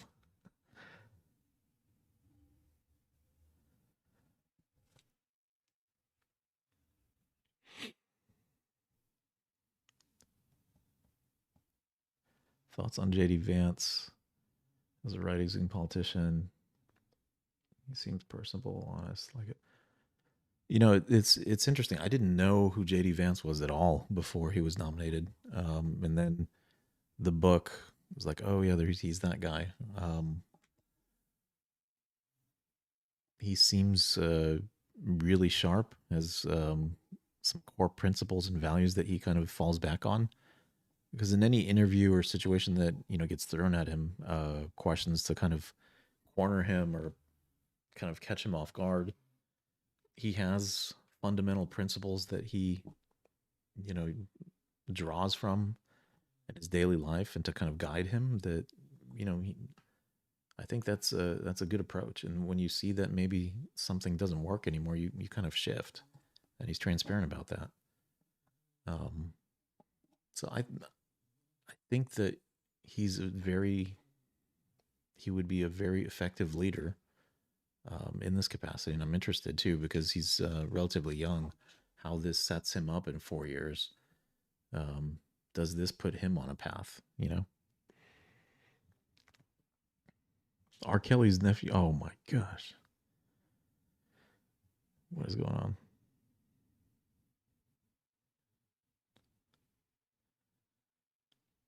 Ezra. Oh, so yes, we as the consumer absorb the costs, but I'm willing to join that if it helps keeps America's employees in check. Tariffs. I'd rather pay tariffs than taxing unrealized gains. Yeah, the unrealized gains. Again, with that modern monetary theory, as ridiculous as that sounded, that's exactly where the unrealized gains is at, right? And I know they said like, oh, it's only for individuals that are 100 million or more, but imagine all those dollars moving out of U.S. banks and out of the U.S. Imagine them having to sell in mass stock on the open market so that they can pay those taxes. It's catastrophic for a lot of people. Like when they say these things, right? It's to make people feel victims and to feel victimized by the rich, right? It's that mentality that's getting thrown out there again that they're trying to trap you into. The wrong mentality. You need to be in a mindset of growth. And so getting trapped into that, they say, we'll hold them accountable. How do you do that? Oh, well, we'll tax their unrealized gains. But what are you going to do if you take that money? Because at the end of the day, if the 1,000 billionaire families that are in the United States, if you take all of their money, like just all their assets, have their net worth go to zero, the government absorbs all of that.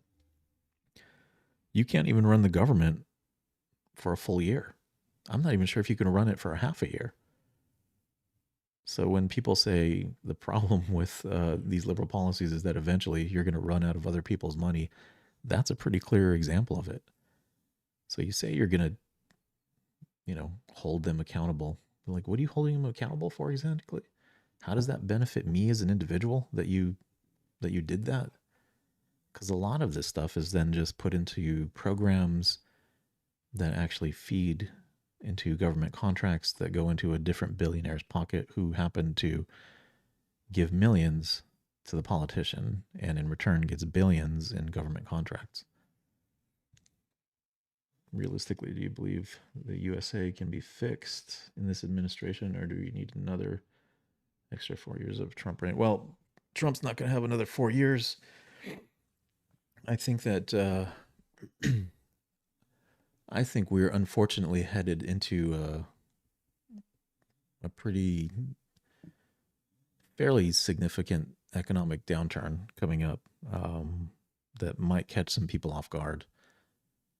And you're seeing the signs of it now with the jobs report. Someone else was talking about disposable income. You look at the levels of debt that are being held by individuals.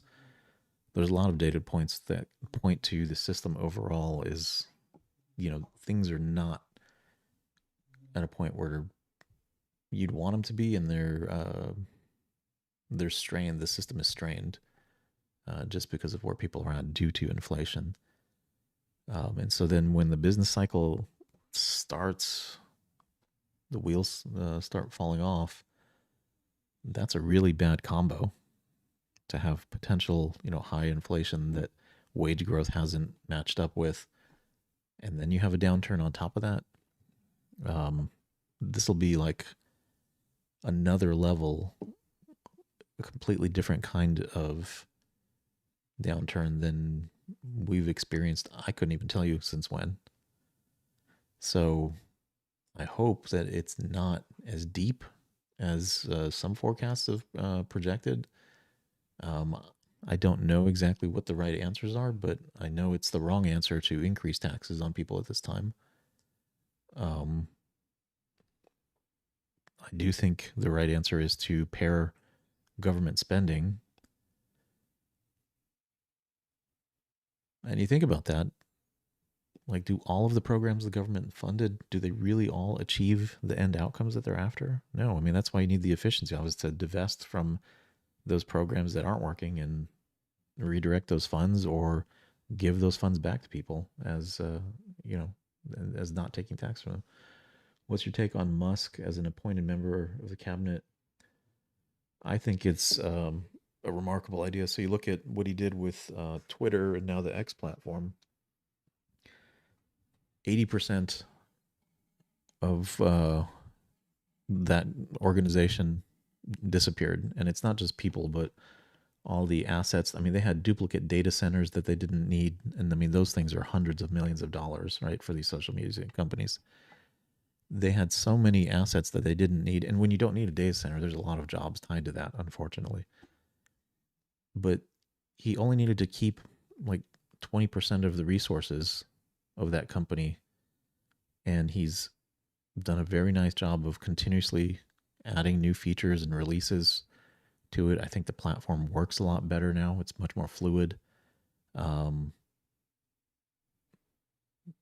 type of mentality to be as effective and efficient as possible, I think you need that in the government. It doesn't exist. I mean, the government's almost encouraging people to, spend more every year. That's how you get promoted, is if you have a bigger budget, not that you met your profit margins, right? Because there is no profit in government. Let's take on Musk overseeing cutting government spending, for example, excess. Yeah, I think that's absolutely a great idea. I mean, the pace at which he cut through all the BS at Twitter. I mean, just apply that sort of same logic. Bring your people in to do the same thing with the government. I don't even want to waste my breath mentioning Tim Walz. I don't even understand that pick, right? Because normally you want somebody to kind of balance you as an individual. She was seen, or at least cast, as the California liberal coming from San Francisco, Oakland, San Francisco, same general area. Anyway, how do you take that and then bring somebody from maybe the second most liberal state in the country, the governor of that state, bring them together and create a ticket? Somebody in the chat mentioned they should have taken the governor of Ohio, and yeah, that probably would have been a good idea. I don't think you needed hindsight to realize that was a good idea. Just Tim Walz was not a good idea, period. But what I think won it for him was when he made that weird comment, and that really resonated with the Democrat voters, and they thought that was great that he could do that. But you don't want to resonate with the voters you have. You want to resonate with the voters you don't have. And I don't understand how they didn't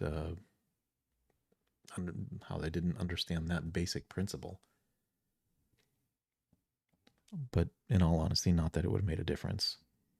Just when you're behind the 8 ball and then you make bad decisions on top of it, that you don't have a chance. Government's a huge business. I think Trump was a better person. Yeah, so I mean, the United States is effectively a corporation, Isaac, in many ways. And his bankruptcies, so when you have billions, right? So a little reveal on me, like I work for, a Fortune 10 company, billions and billions of dollars. When you have massive revenue, massive assets, a massive portfolio is a key word. You treat things as a portfolio. And each of the different assets that you have on your balance sheets, and his assets are companies, not like, I own some gold or I own some Bitcoin or whatever. His assets are entire companies. And so when you see there's ones that are underperforming, you make adjustments and changes, but it's possible that there's just no path for them to become profitable again. And so you don't keep injecting funds from your overall entity into that business. You just let it collapse. You just close it down. You allow it to go bankrupt. That's just how some of these portfolios get managed. Now, I mean, in some cases, you sell them because maybe to you it's not as good of an asset, but to somebody else, that may be their bread and butter, and they really want that casino or that hotel or whatever it is that he had.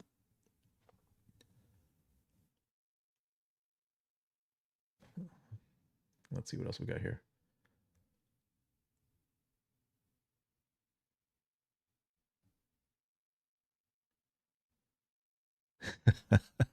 So, Will, for 1 second, I thought you were talking to me, but I know you're talking to Rachel now.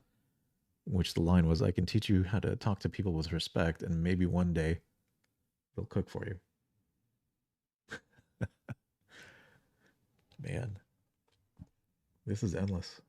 Rachel, I think you need your own live stream. You'd get a lot of interaction here. The campaign from Kamala, doggone it, I'm losing the chat here. Okay, this campaign from Kamala was bad decisions on top of bad decisions. I heard they're $22 million in debt. Really? Jeez Louise. Because, let me see, 2024.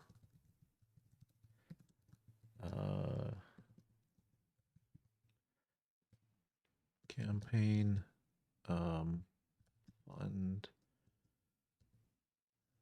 raising totals. There we go.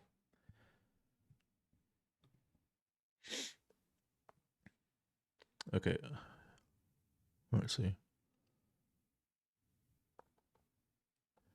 So Kamala had $1 billion of her in her committee that she raised, almost 650 million outside. So 1.65 billion. Kamala. 381, let's just say 380. So what is that? 1.09 billion? So she had like 600 million more than Trump? That's nuts. But it gives you a sense of like, look at all this money they raised. Like, what the heck? Like, should we have spent it on this campaign, or should they have like tried to solve the homeless issue or something?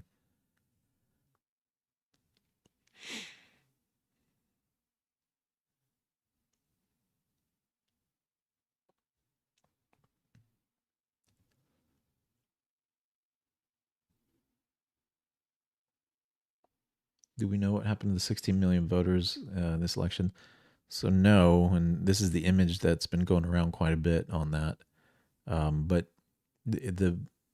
it's narrowed a bit. It's not 16 million anymore. It's 11, which is still pretty substantial. And there's no explanation for it yet. And I don't think the right people are even talking about it.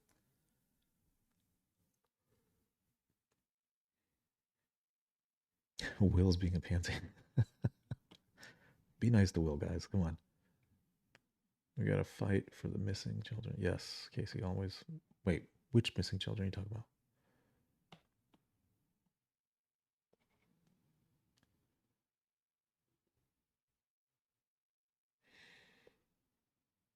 And your opinion on AI and the singularity, possibly by 2028. As intelligent as AI seems, like you've heard my AI service that I'm using here, it sounds real. It very quickly can interpret complex instructions that may be a little convoluted, but it does a good job of cutting through to your core intent. As much as it has advanced, I don't think it's at a point that's self-sustaining. Like, it can continue to improve itself and its hardware. I mean, that's the biggest limiter. But I don't know. I don't have a good idea. There is some point that, we would have to be very careful about. The biggest challenge, though, coming up with AI is the displacement of a lot of white-collar jobs. Because you always heard of manufacturing going overseas to China and elsewhere, to get that labor arbitrage. Now jobs are coming back, but if a manufacturing plant had 1,000 people in it, and now there's 1,000 people in China doing it for a cheaper rate, when they bring those back, there may be like 10 people in that plant because everything's so automated, and it's just the control system engineers and other folks that are running the place that are involved at this point. So things don't exactly look the same when they come back, and AI is going to add to that with a lot of the white collar jobs or desk jobs or what have you. Rachel should join. Oh my gosh. I don't even know what goes on in that podcast, and I don't think I want to know. 900 million to a billion in donor money, but she's now in the red. Gosh, that's crazy. I mean, look at this. How do you have that much? Unbelievable.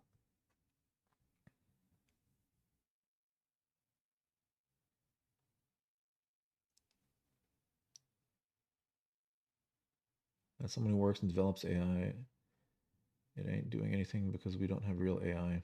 It's just clever algorithms.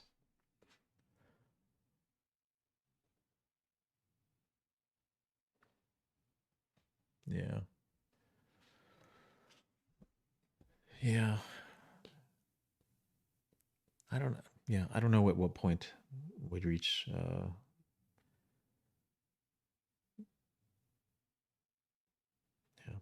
I don't know.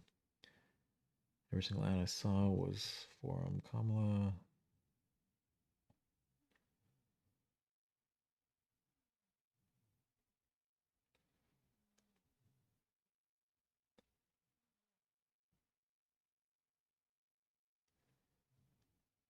The electricity needed to train and run powerful AI servers is already concerned in the tech community. Well, we can solve that. I mean, we got plenty of natural gas until they can sort out how to make those more efficient. I mean, it was the same issue with the CPUs, right? They had these massive fans on them, and then all of a sudden, they're able to make them more efficient, draw less power. Laptops run for much longer, so forth. So they'll sort that out at some point to draw less electricity. My opinion, if we keep moving towards automation and it takes over the labor market, we will have to have universal basic income. Yeah, that, as much as that concept bothers me, I don't know what alternative there would be. If automation got to such a high point that they could crank out, say, iPhones, almost at like no cost because it's so automated. I mean, the raw materials and stuff, yeah, there's cost associated with that. But if labor kind of got completely taken out of the equation, so forth, not just for phones, but for a lot of things, what would happen at that point? But what really gets me is like, I don't like the idea of a society where, I don't know if you guys ever saw that Disney movie, Wall-E, that little garbage collecting robot that got stuck on Earth doing its job. And then when the humans come back, nobody's doing anything. Everybody's, out of shape, just in a little pod that gets flown around. They get fed, and the robots are taking care of them because the humans don't have to do any thinking. They don't have to move around. They're just existing. And I don't like the idea of ending up like that. How do you manage in that type of world? Because for me, the human drive is to be creative, to compete. I don't know. Does everyone become a social media influencer at that point? I don't know.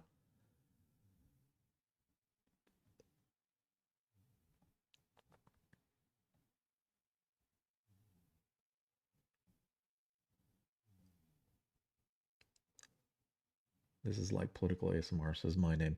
Oh my gosh, you're like the second person that said that. I wrote that down earlier. That's going to be in my bio from now on.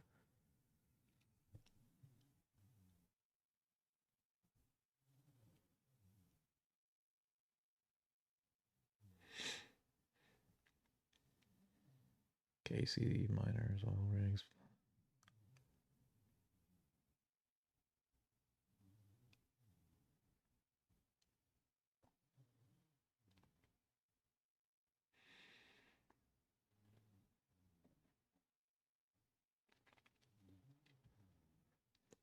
Grant T says, found me randomly. What direction I lean? So I'm fiscally conservative and maybe a bit mixed on varying social items. But mostly, I guess that would draw me to lean more conservative.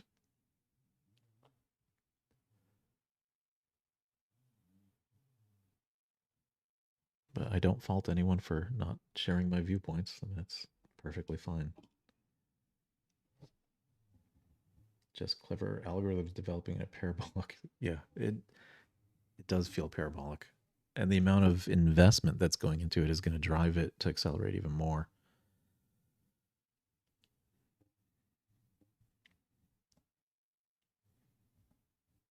Christabel, yes, drill. You know why the drill baby drill is so important? It's for our national security, but it's also global security. So earlier, let me bring this up again. Oh no, I don't have my site up anymore. Okay, politicalcow.com. Friday aftermath election debrief. I'm just publishing my notes from now on. They're not terribly fancy, but easier to put my references out there, because then everybody hits me with like, well, what's your source? What's whatever? Okay, I just copy paste my screenshots and stuff right there for you. Where do we go here? Okay, so the drilling piece, right? The EU chiefs suggesting to Trump that they will buy U.S. gas instead of Russia.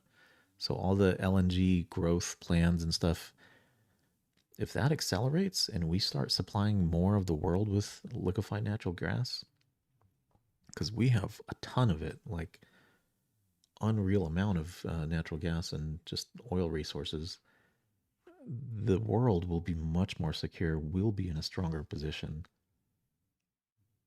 So it's more than just reducing costs here locally, which of course all of that will do. There's also a major national security component to it. Victor, it's more like jobs will change. Instead of manual labor jobs, there'll be jobs for maintaining the machines doing those jobs.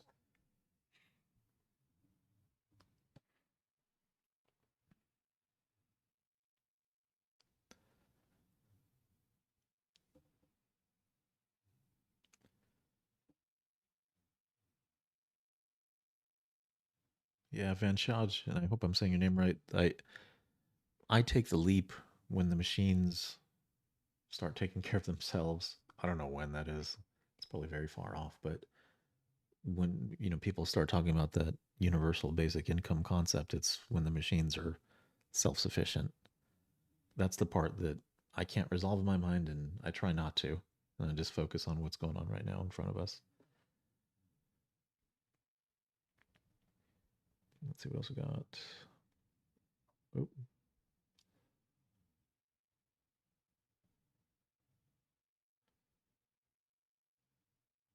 Rachel says she hates seeing people in pain.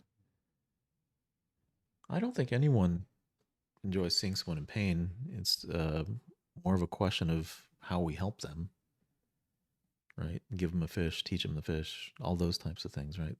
That's where I think a lot of it differs, how we help people. Not the idea that, people shouldn't be given an equal opportunity. Equity throws a monkey wrench and all that. That's not what we're after. Everyone needs to have a fair shot. The system needs to allow for anybody able to be successful in it if they take, the right chances. And even if they get knocked down, they can take another shot at things.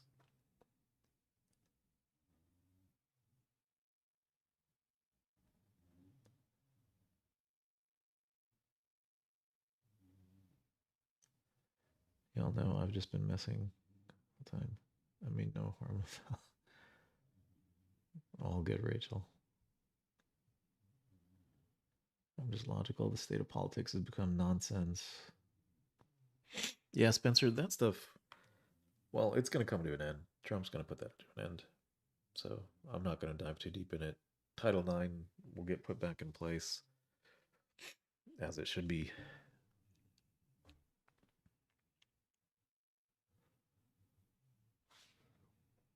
We'll be a rich USA. I hope so. I think you coined that phrase earlier, make America rich again. Wait, was that y'all? I can't remember now. That's been a while. We need energy sufficient country.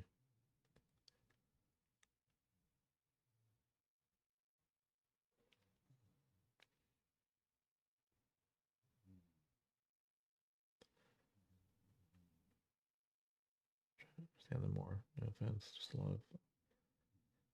lot of the ideology is cruel. You know, Rachel, I'd say that both sides have cruel individuals. Case in point, this feller. I'll just play his. I'm done crying. My sadness is over. My anger has set in. I am a very petty person, and I am very proud of that. Love it about myself, actually. And so I say this in the most disrespectful way possible. I don't care if you are my family. I don't care if you're my friend. I don't care if we've been friends our entire lives. You can literally go fuck yourself. Everybody's got cruel people.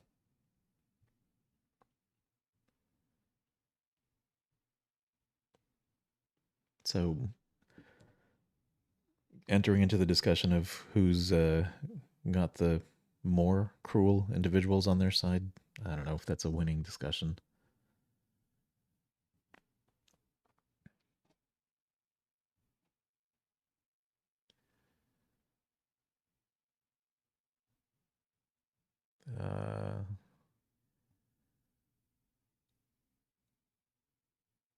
Yep, Rachel, you're spot on with the sports topic there. Jeep says, "Give me a fish." He's a grown man. Fishing's not that hard. Yeah, I mean, don't get me wrong. Like, some social safety net and some other things make sense. They're just not intended to be perpetual, right?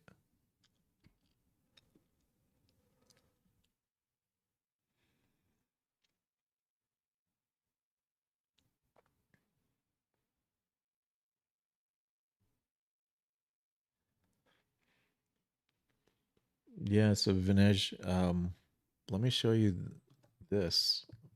Y'all will have to go on my X profile and look, because the person blocked me, but oops, x.com. Go to me.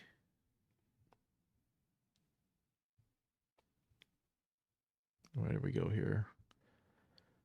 But somebody was making a similar rant that the uneducated masses, this is their fault and so forth. So what did I say? Yeah, here. So I said, hey, I'm not going to read their profile, but based on what they said, they sound like an academic. Let me see.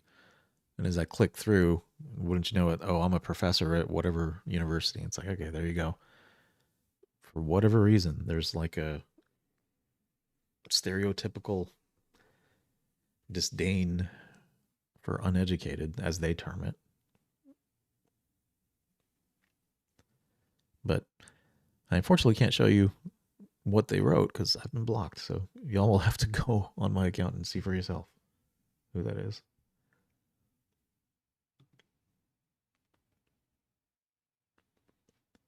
You can agree the man has his anger. Probably shouldn't have posted that. Let's just feel like y'all literally hate us. I don't hate you guys. It's, again, there's just, on both sides, there's people that do have hate in their core. And that's who gets airtime, unfortunately. My experience, most of the conservatives that I think are most prevalent have stayed quiet because they're trying to avoid the hate. Whether it's rampant and out there or not, it's just been like, it's not worth it to talk about.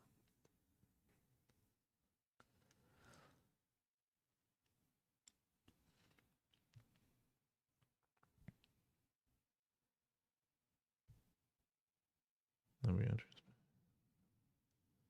Politics should go back to, yeah, F3, politics, go back to basics. That would be good. Like, what do we actually stand for? It's become like a laundry list of stuff.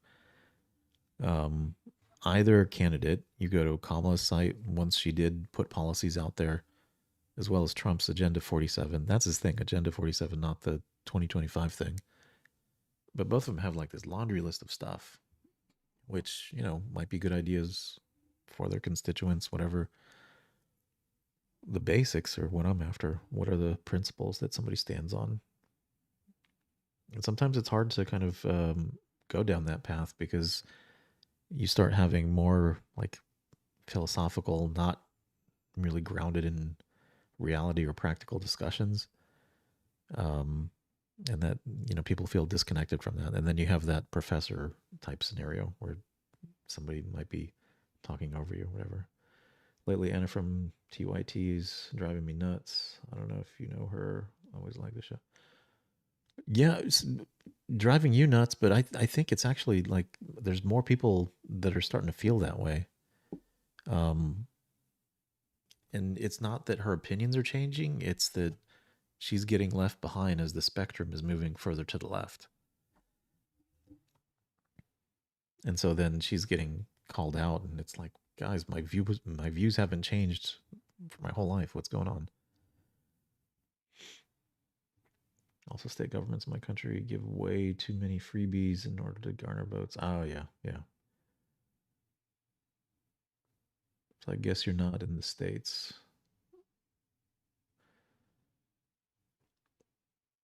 We had a thing way back when, the Obama phones. Obama was giving out free cell phones.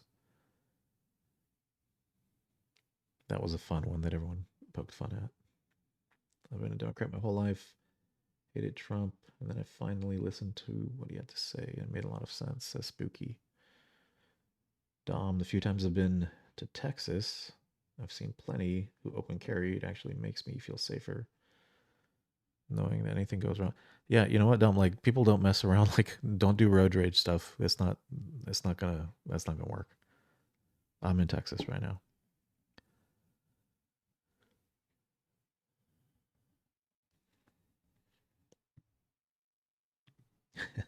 Don't mess with our guns. Yeah. I have to make sure that criminals follow it. You know, I don't think anyone's being completely straightforward about what laws are on the books, what laws are not when it comes to gun control. Like if we could just be honest and clear about that, and then say what needs to be added incrementally. I don't even think we can get to that point. It gets very emotional very quick. It's just turned into one of those issues like abortion that it's just night and day for folks that they can't really enter into the discussion at all.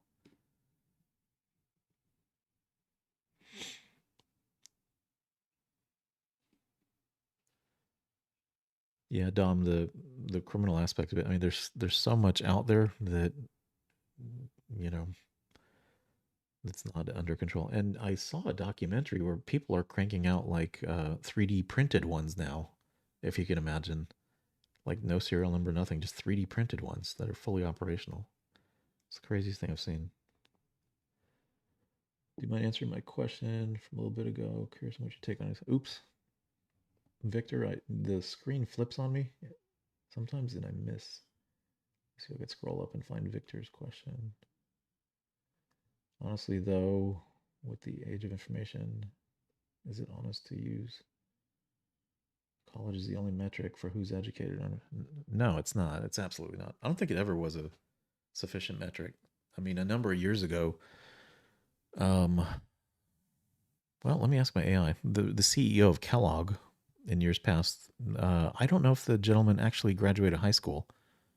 And he started with, you know, kind of like one of their very, very entry-level positions. I'm going to make it up, say he was just kind of transporting some of their products from point A to point B, and he just worked his way up through the company and learned like through real experience. Hey, Masood. I'm here. Hey, can you give me like 5 Fortune 500 CEOs, their names and the companies that that they did not go to college? I can give you some examples of self-made business leaders who skipped college. Many Fortune 500 CEOs have a variety of educational backgrounds. However, a few successful business magnates who didn't complete college include some notable names. 1, Bill Gates, Microsoft, formerly CEO. 2, Steve Jobs, Richard Branson of the Virgin Group. 4, Mark Zuckerberg of Meta, formerly Facebook. And 5, Michael Dell, Dell Technologies. Can you give me some non-tech examples? Some notable Fortune 500 CEOs who've made waves without a college degree include Richard Branson of Virgin Group, David Green of Hobby Lobby, John Mackey of Whole Foods Market, Ann Byler, the founder of Auntie Anne's Pretzels, and Howard Schultz, the former CEO of Starbucks. How do you define success? So anyway, there you go. I mean, a lot of those names are ones that we probably know. And major brands, massive organizations, global organizations. So when people start speaking in those terms, then they start saying people need to get educated. They need to just go get a bit. There's some lack within them. Honestly, I feel like that's compelling them to look down on others in that way, to elevate themselves, right? Like apparently they're not in a real great spot to where they need to be like that. And honestly, I don't really care why they are. I just like, okay, well, I don't need to engage with you. But they exist like that.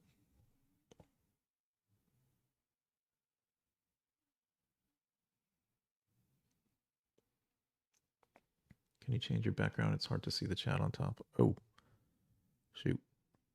Let me get, all right, there we go. Maybe that's a little bit lighter, I hope.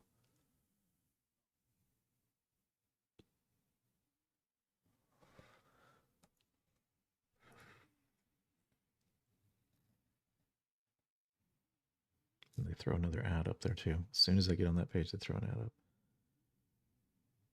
It's been a Chevy one quite a few times now.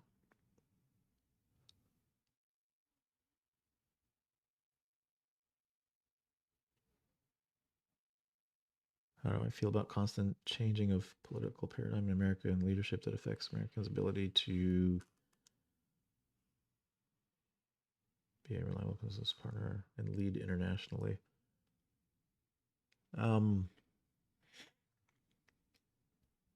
Yeah, it does seem like there's some very drastic differences in how just a number of different international affairs would be managed.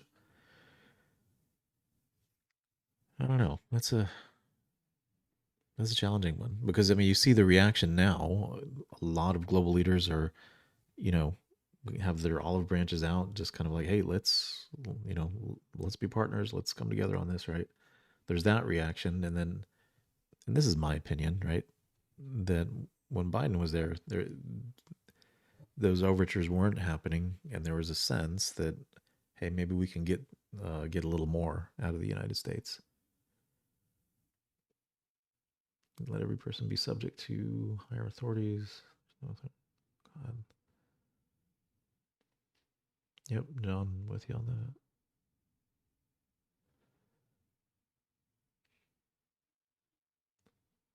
Yeah, sure, Victor, no problem.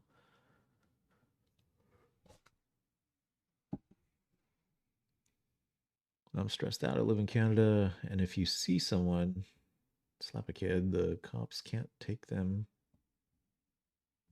Don't know their full name, even if you work. What?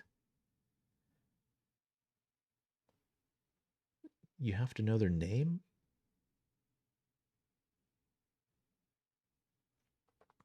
I'm putting the actual whole map in the frame. Oops. Let me get it down. There you go. I was looking at the at my browser. I wasn't looking at what was being streamed. So thanks, fix that for you. What's my opinion on the Jones Act and how it negatively affects manufacturing, commerce, and interstate level? Let me ask my guy. Hey, can you give me a summary of the Jones Act? Just a really concise one. The Jones Act, formerly known as the Merchant Marine Act of 1920, regulates maritime commerce in the United States. It requires goods shipped between U.S. ports to be transported on ships that are built, owned, and operated by United States citizens or permanent residents. It's a key law affecting U.S. maritime industries and labor. What sparked your interest in this?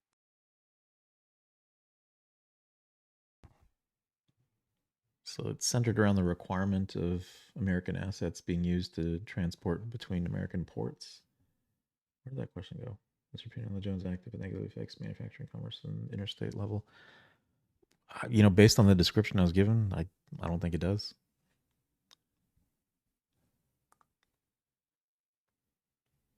And did it sound like it was specific to just like, I think it said it was just maritime related. I don't know. Maybe I was mistaken, but it didn't sound negative to me. I mean, maybe if I don't know, some foreign-owned vessels were going to transport something from, say, New Orleans to Miami, and they would do it at a lower rate. Maybe that adds to supply chain costs if it has to be some American companies, but that's a beauty of a map. Using Trump's words there. I think he said that about Rosie O'Donnell a few times, like, oh yeah, she's a real beauty.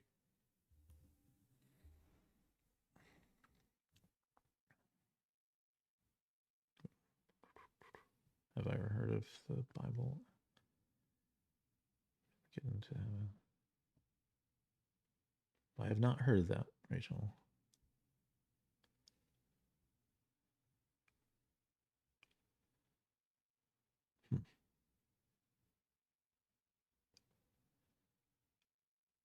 We run the world. It's about time we had a president started acting like it.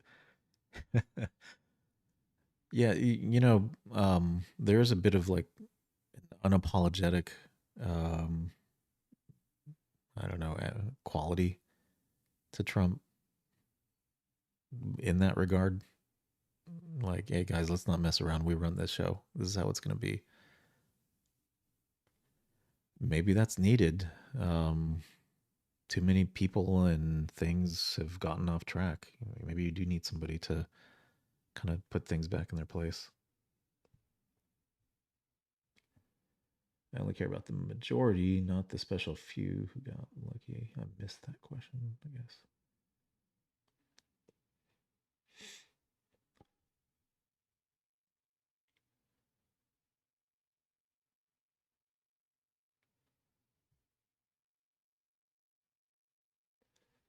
Brian and Beyond says, I can't believe Trump won. I'm in tears every day. Biden would have put a better fight. Well, Brian, I hope you feel better soon. Oh, wait, it's Bane and Beyond. Excuse me. I might have to go to sleep soon. I'm getting blurry vision here.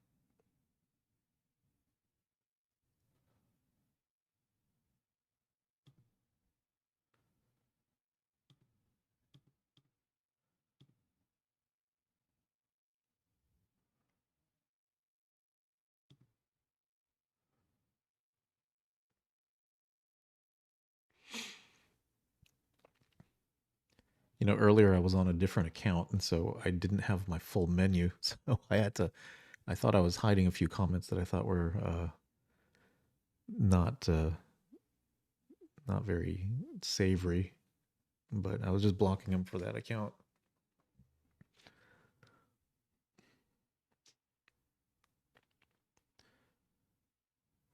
It's aid from coming from a foreign.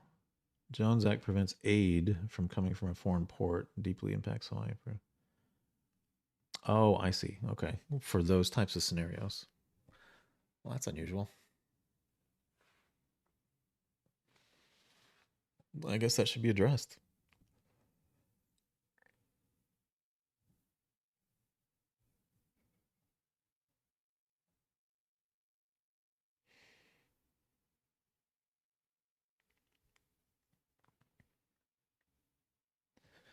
Nobody that's a millionaire has earned it honestly and as a good person. Um, that's kind of a difficult mindset to be in, Gilly. So I mean, Kamala's a millionaire. Biden's a millionaire. Oprah's a billionaire. And I'm just trying to think of people that, the politicians, folks have voted for those two and think that they're quality individuals to vote for them. I'm sure there's plenty of examples of people that are very decent. Esmar, bye. Okay, good night, Esmar. Biden would have put up a better fight. Dude, like under rock. Christabel, my first reaction to Biden dropping out was like, oh no, I'm not going to have any content. What the heck, right? And then they put Harris in. It's like, oh, okay, we're good. And then I realized Harris is going to lose, and it's like, oh no, I'm not going to have any content. What am I going to do? But we'll figure that out. Maybe it'll just be people's reactions to Trump that we'll be talking about. Why do people act like this? It's the end of the world that Trump won.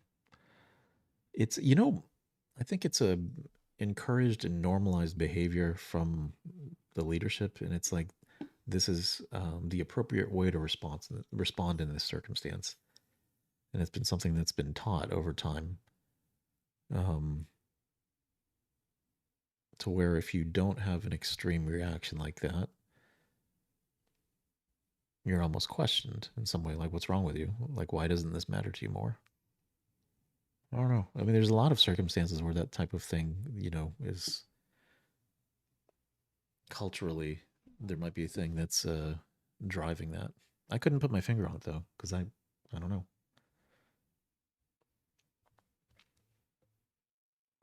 As a proud member of the LGBTQIAPSRW plus community, I can speak for everyone when I say that we never wanted this to happen. Oh, okay.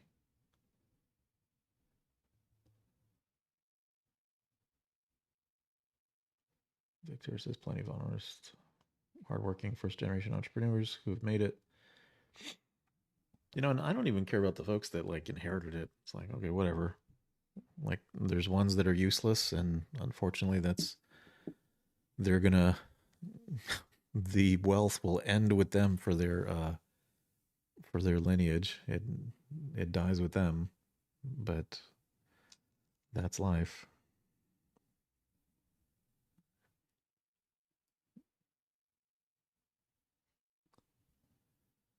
There are people who will break their chains.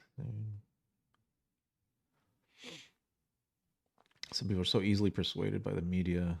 Yeah, maybe media is driving a lot of this, right? Like the really strong reactions and the pushback and stuff. I don't know.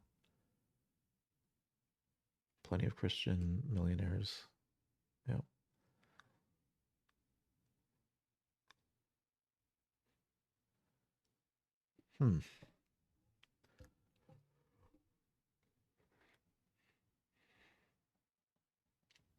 Well, I guess that needs to be addressed. I don't know how that can get advocated for a little bit better, because I mean, if you're in Hawaii or Puerto Rico, and those are the two most impacted territories or states, it's going to be a difficult one to get put on the agenda.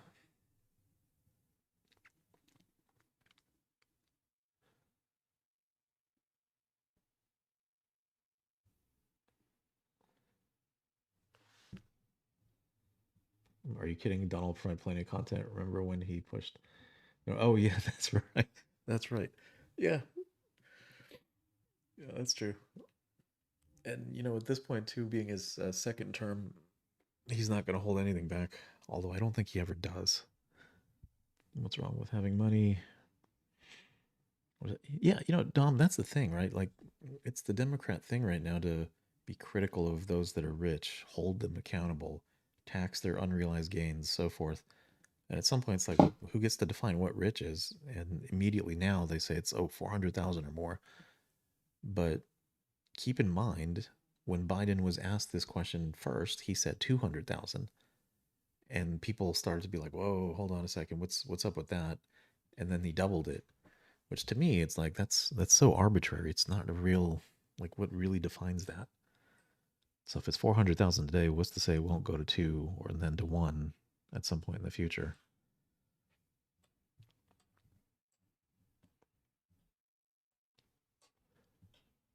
He should be, oops, why isn't the chat scrolling? Why is it state, borders, territory, fail this kind of school? All right, this is a different Dom. This is a SpongeBob Dom. Failed this class in school. The only class I failed was in middle school. What's my dog doing? Hey, what are you doing?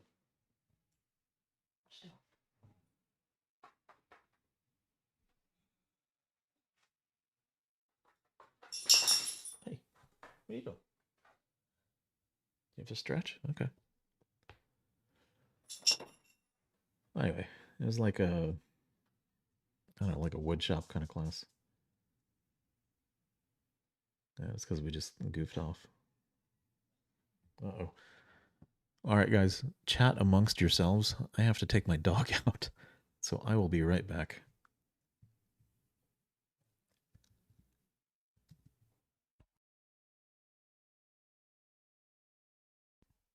I need like a I will be right back sign. I don't unfortunately don't have one, but I'll be right back.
All right, guys. Thanks for sticking around. What is going on? I think Rachel's signing off. Good night, Rachel. Come back anytime.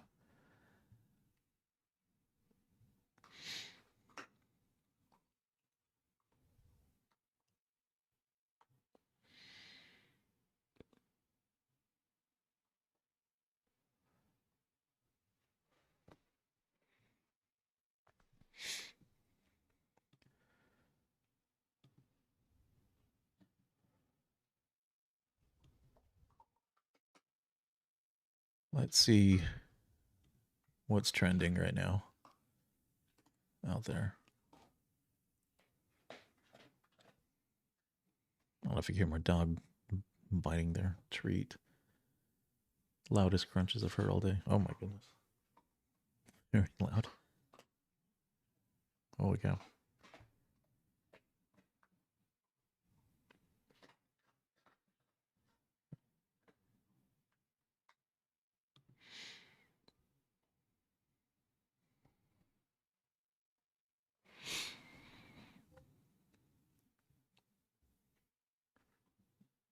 I appreciate it, Victor. Thank you for that. Democrats discuss Harris for Supreme Court. Oh my lord, are you kidding me? All right, so see, look at this one. Democrats discuss Harris for Supreme Court. Are you serious? Am I gonna have to write a community note on that? Biden should appoint Kamala Harris to the Supreme Court before. Look at this engagement bait. Oh, okay, they already got a community note. The president of the United States has that power to put. Okay, I'm going to rate that one. Let me read it real quick. POTUS can nominate a candidate. Yeah, it's very helpful. SupremeCourt.gov. Well, let's look at this source real quick. If we're going to do community notes, you got to look at the sources. And thank you. How are Supreme Court justices selected? Okay, good. The very first one is how are they selected? So, I mean, my goodness. Cites a high quality source, which is the Supreme Court's website. Just provides important context. Are they unbiased in their language? No, I'm gonna. The way they put in quotes. I mean, it's a little whatever. Okay, good job. But I'll call that helpful. Jeez Louise. Supreme Court justice. I mean, seriously, like. Here, let me pull up another. Like. I mean, that is the most off-the-wall thing I've heard. Kamala swipe of pen. I mean, I'm sure you guys have seen this. Oh, who's that dude? That's not who I'm talking about. Like, is this the... I think I was, 22 when I started that work. I learned that with the swipe of my pen, I could charge someone with the lowest level offense. And because of the swipe of my pen, that person could be arrested. They could sit in jail for at least 48 hours. They could lose time from work and their family maybe lose their job. They'd have to come out of their own pocket to help hire a lawyer. They'd lose standing in their community. All because of the swipe of my pen. Weeks later, I could dismiss the charges, but their life would forever be changed. I mean, this on the Supreme Court, really?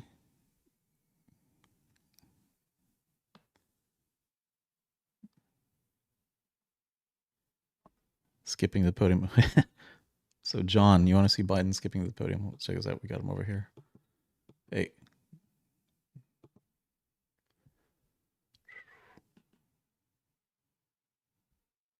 Kamala. And here's Biden.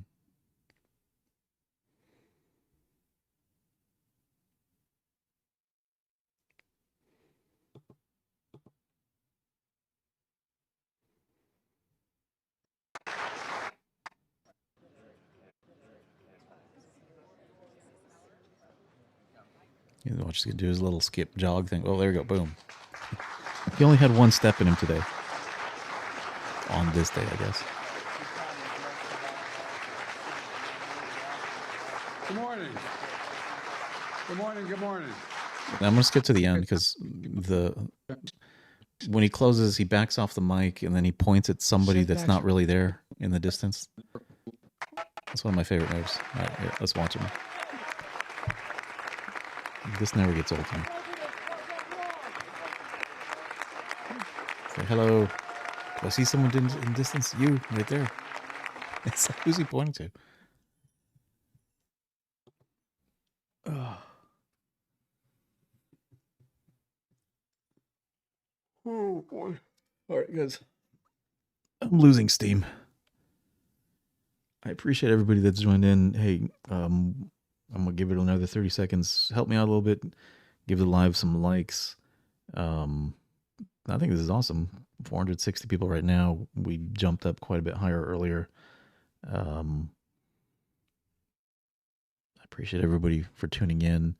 If you any of the stuff that I talked about, I put links and my screenshots and stuff just on my website if you want to check it out. But yeah, that jog is, I mean, he's just like unreal, going over and over on that. But I will catch you guys on another one in the future. Hopefully I could get like a little schedule going. I had to stop the TikTok feed. Sometimes I feel like their algorithm picks up if you're trying to simulcast or something. And it just kills your, putting you into people's For You feed or what have you. Not so much on the YouTube side. I don't know. Seems like they just do normal stuff. But anyway, I appreciate you guys. Thanks for joining me this evening as I wandered through the